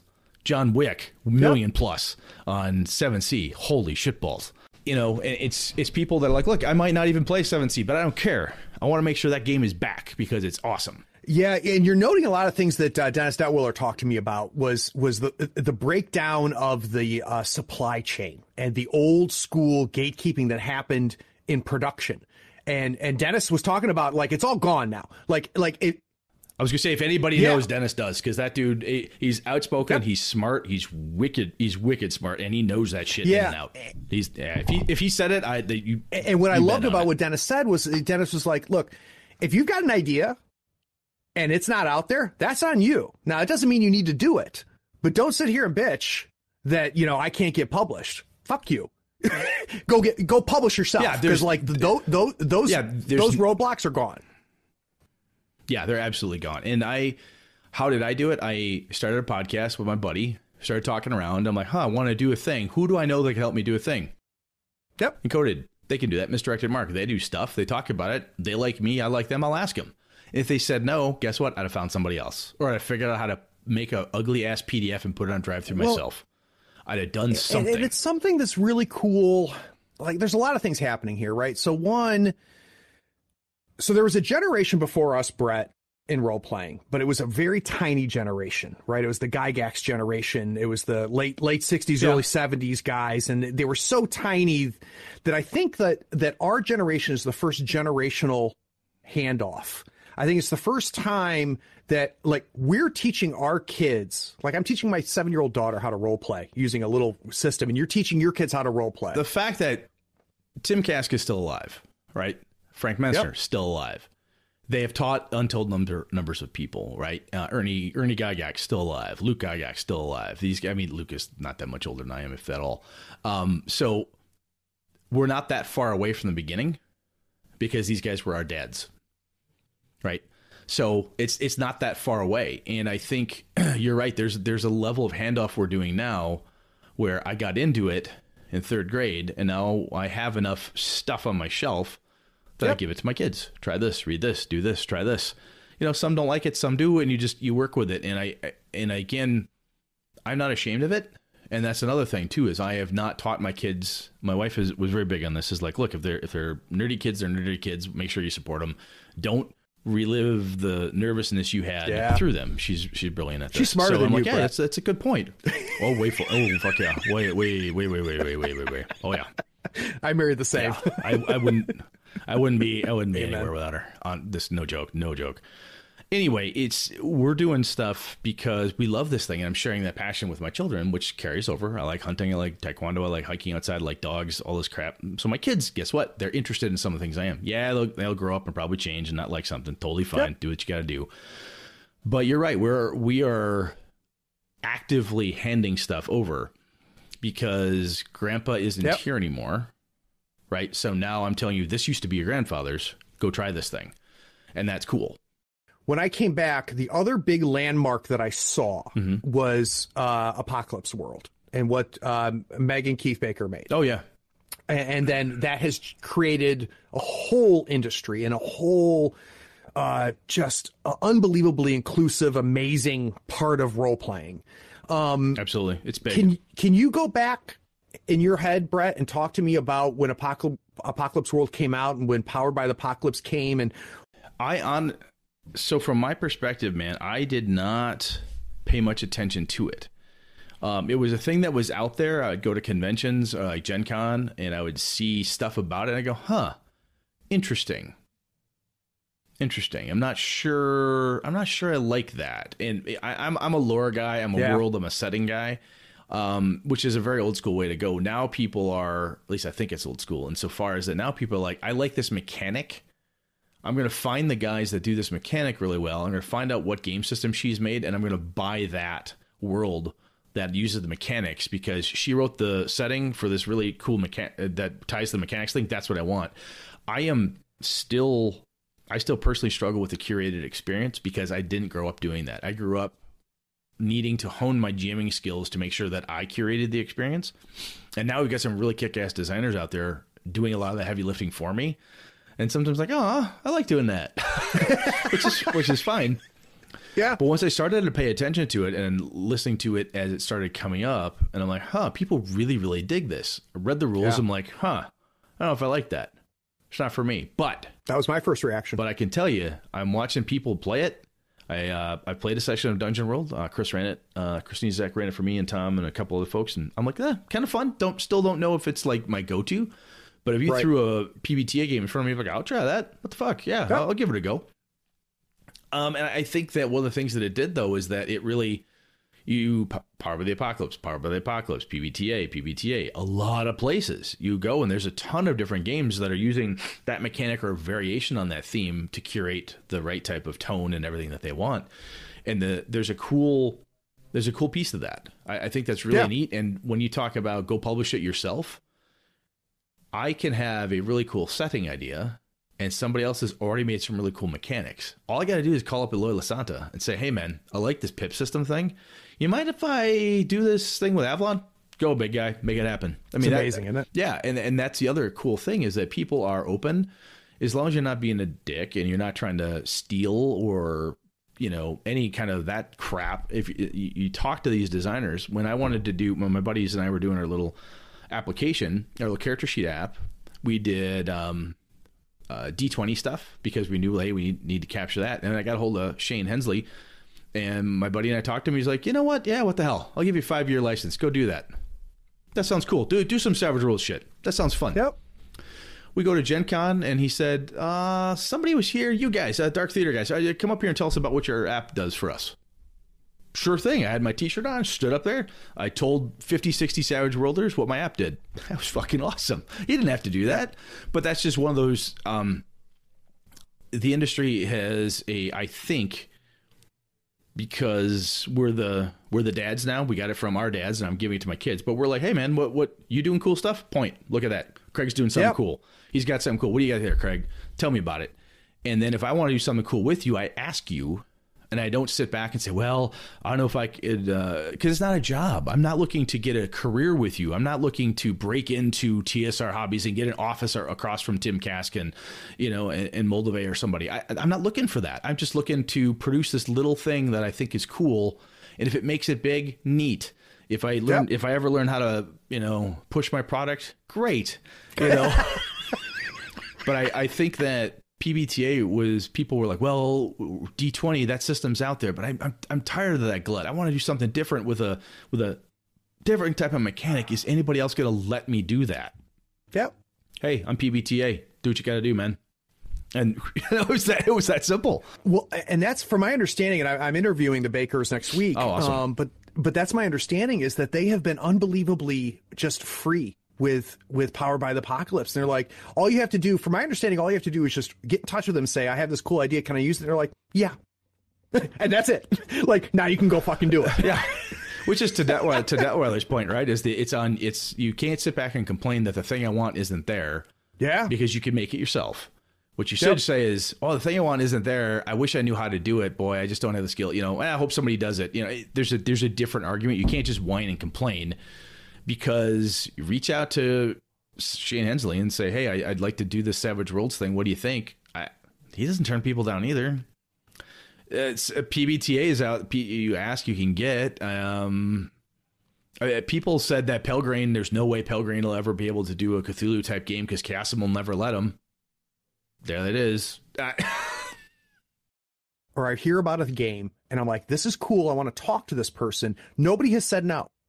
Nobody has said no to me. Everybody's coming on my show and I'm a nobody. And that's a testament to the industry that people want to have these discussions, that they're excited about it and they want to talk about it. So I've been, Brett, in different pockets of conversations. I've gotten into different groups and different circles as I've gone through and, spent the last year, getting into this part of the industry. The one thing that I think is very interesting, I want to ask you this question. So when I tell you something is powered by the apocalypse, what do you think that means? My assumption is that they're using 2d6 and you have the usual PBTA fail forward terminology. You also have the when you fail, it's interesting and that type of stuff. That's gotcha. my go-to. It's a narrative system that tries to use dice to further the narration. Got it. That's how I see it. And I've heard people attribute this to PBTA, and it may not be necessary, but one of the things that I noticed that changed too is the load on the GM has lightened over the last 20 years. It used to be the GM had the world. He described everything. You rolled the dice. If you failed or succeeded, he described to you what happened.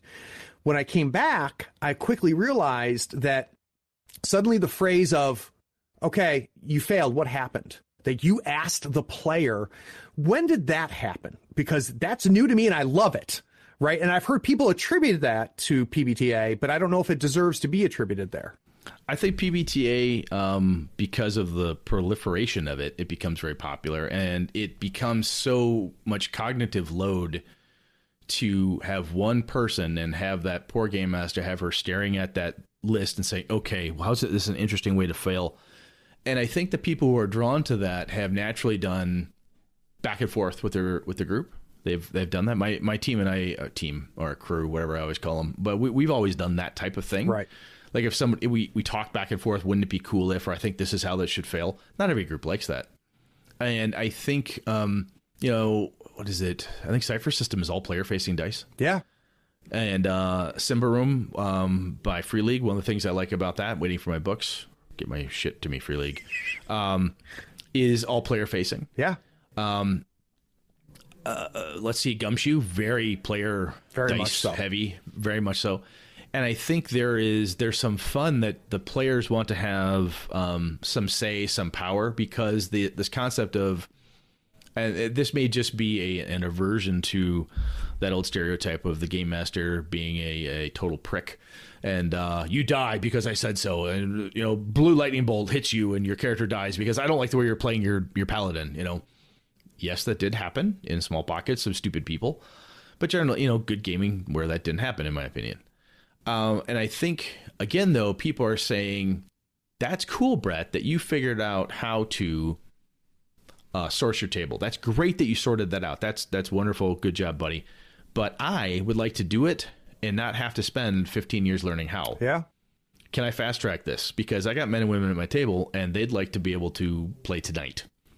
and they'd like not to have to fumble their way through me learning this thing. Yep. And those folks, when somebody's up there doing that, and she's like, "Hey, I got this," and can do it, and say, "Well, now's the time," where Fantasy Flight Game says, with a problem, or how Sean always corrects me on the terminology because he's better at Fantasy Flight, Star Wars and stuff, but you can roll those dice and source the table, and the mechanics tell you you're supposed to do that. Yeah.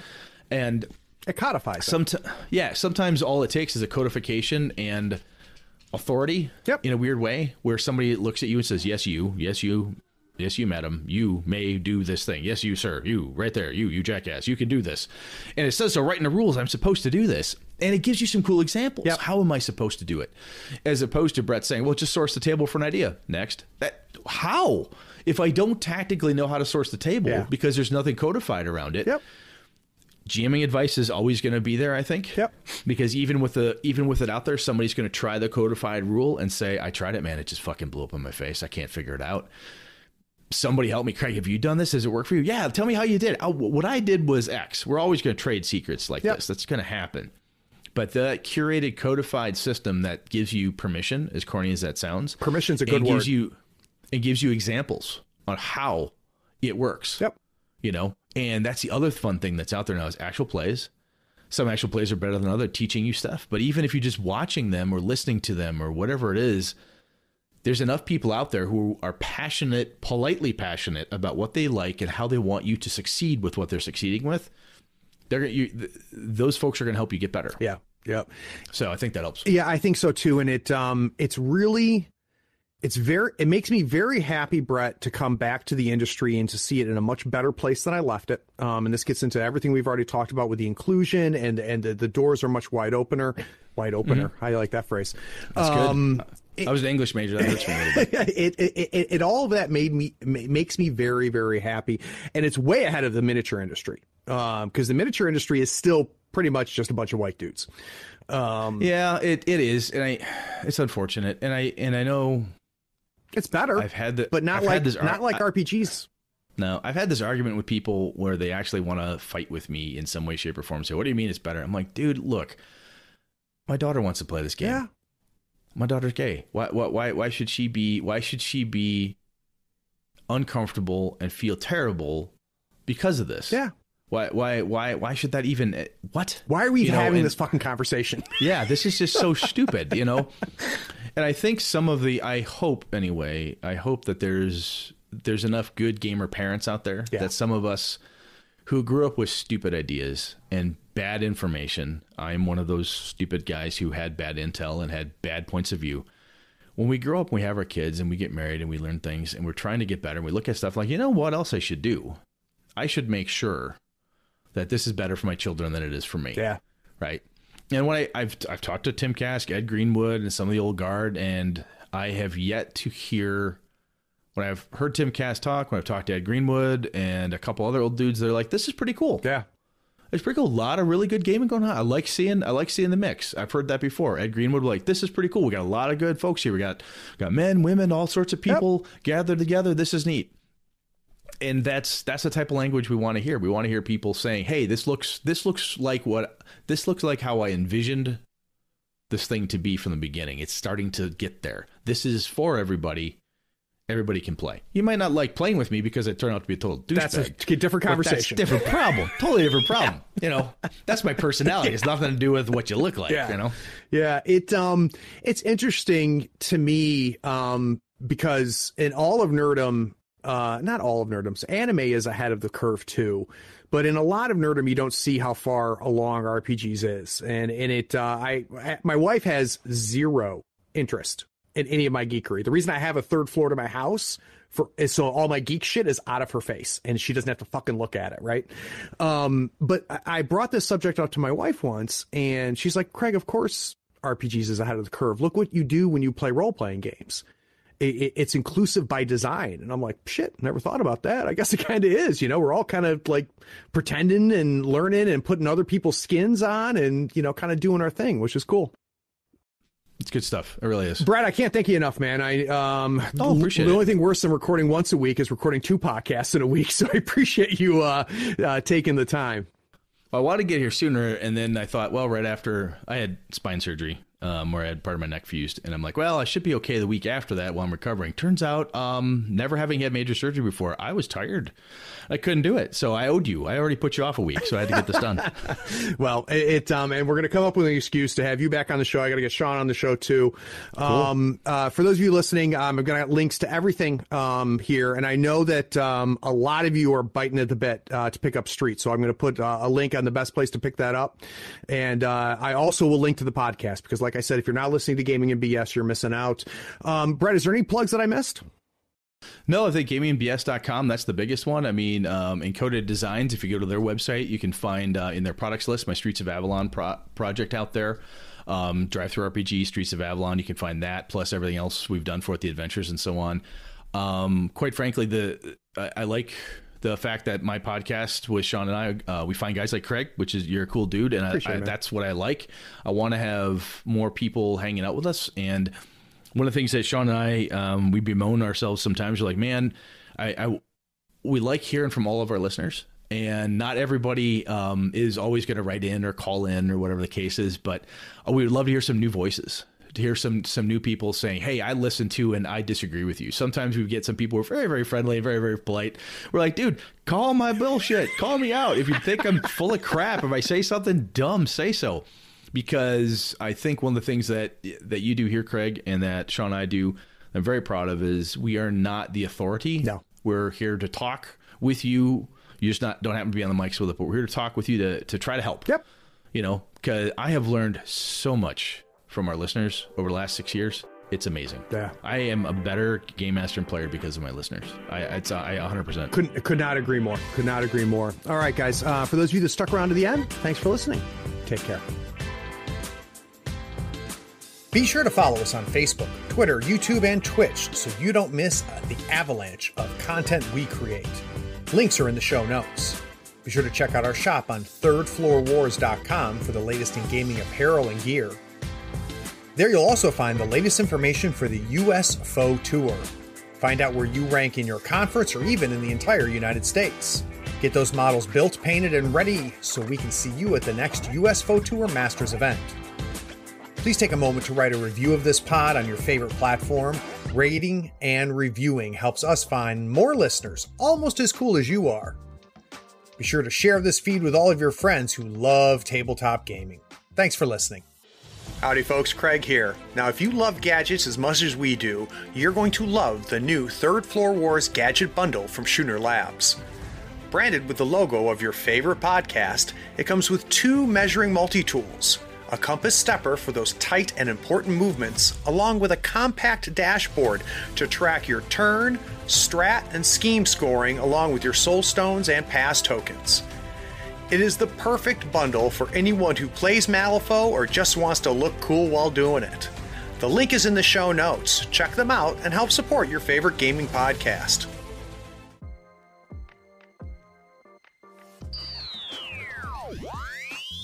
All right, my friend. So what's going to happen now is I'll send you a list of links. Please do that. And like I said, it's not. This is going to come out probably mid-May. So there's no fucking rush. Got time. And this was a huge favor, man. To take the time, and if there's something I can do for you in return, just let me know.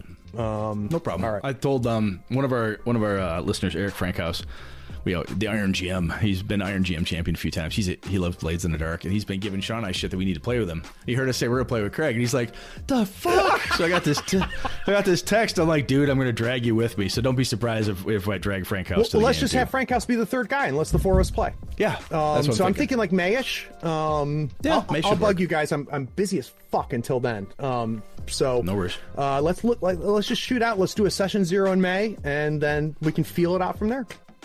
Cool, brother. All right. Awesome. Take care, man. Later. Cheers. Bye. All right. Totally blew through a break, and it makes me super happy. That was a really good segment, man. Okay, cool.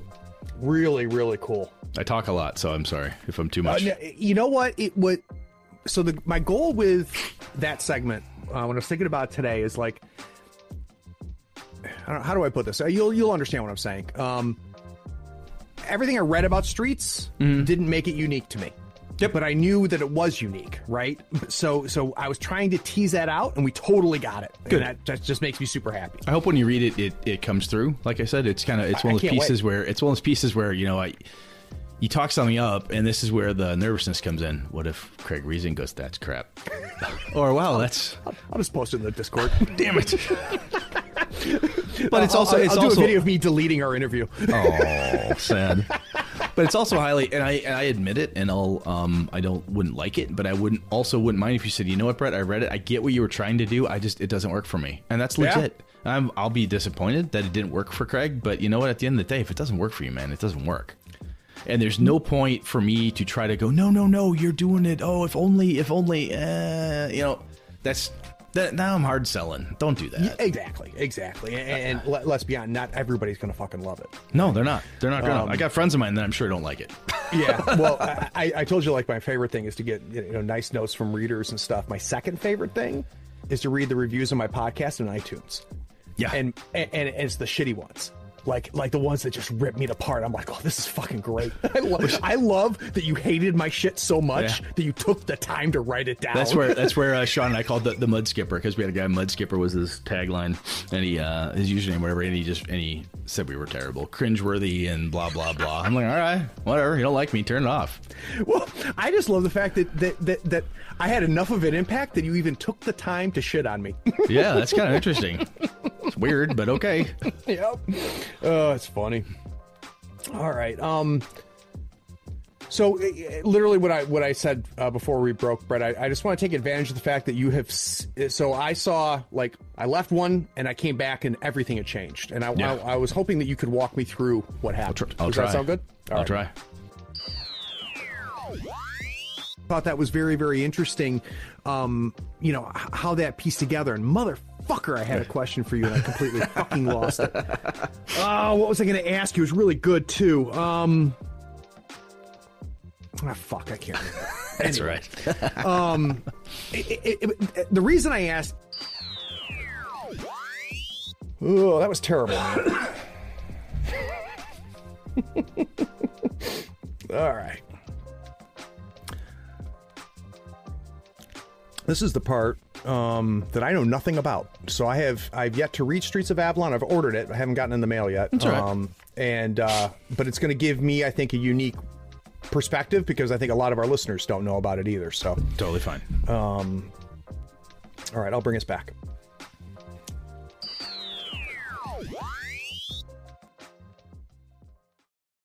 Hey, are you still here? Look, the podcast is over. And you sat through all of the breaks and bloopers?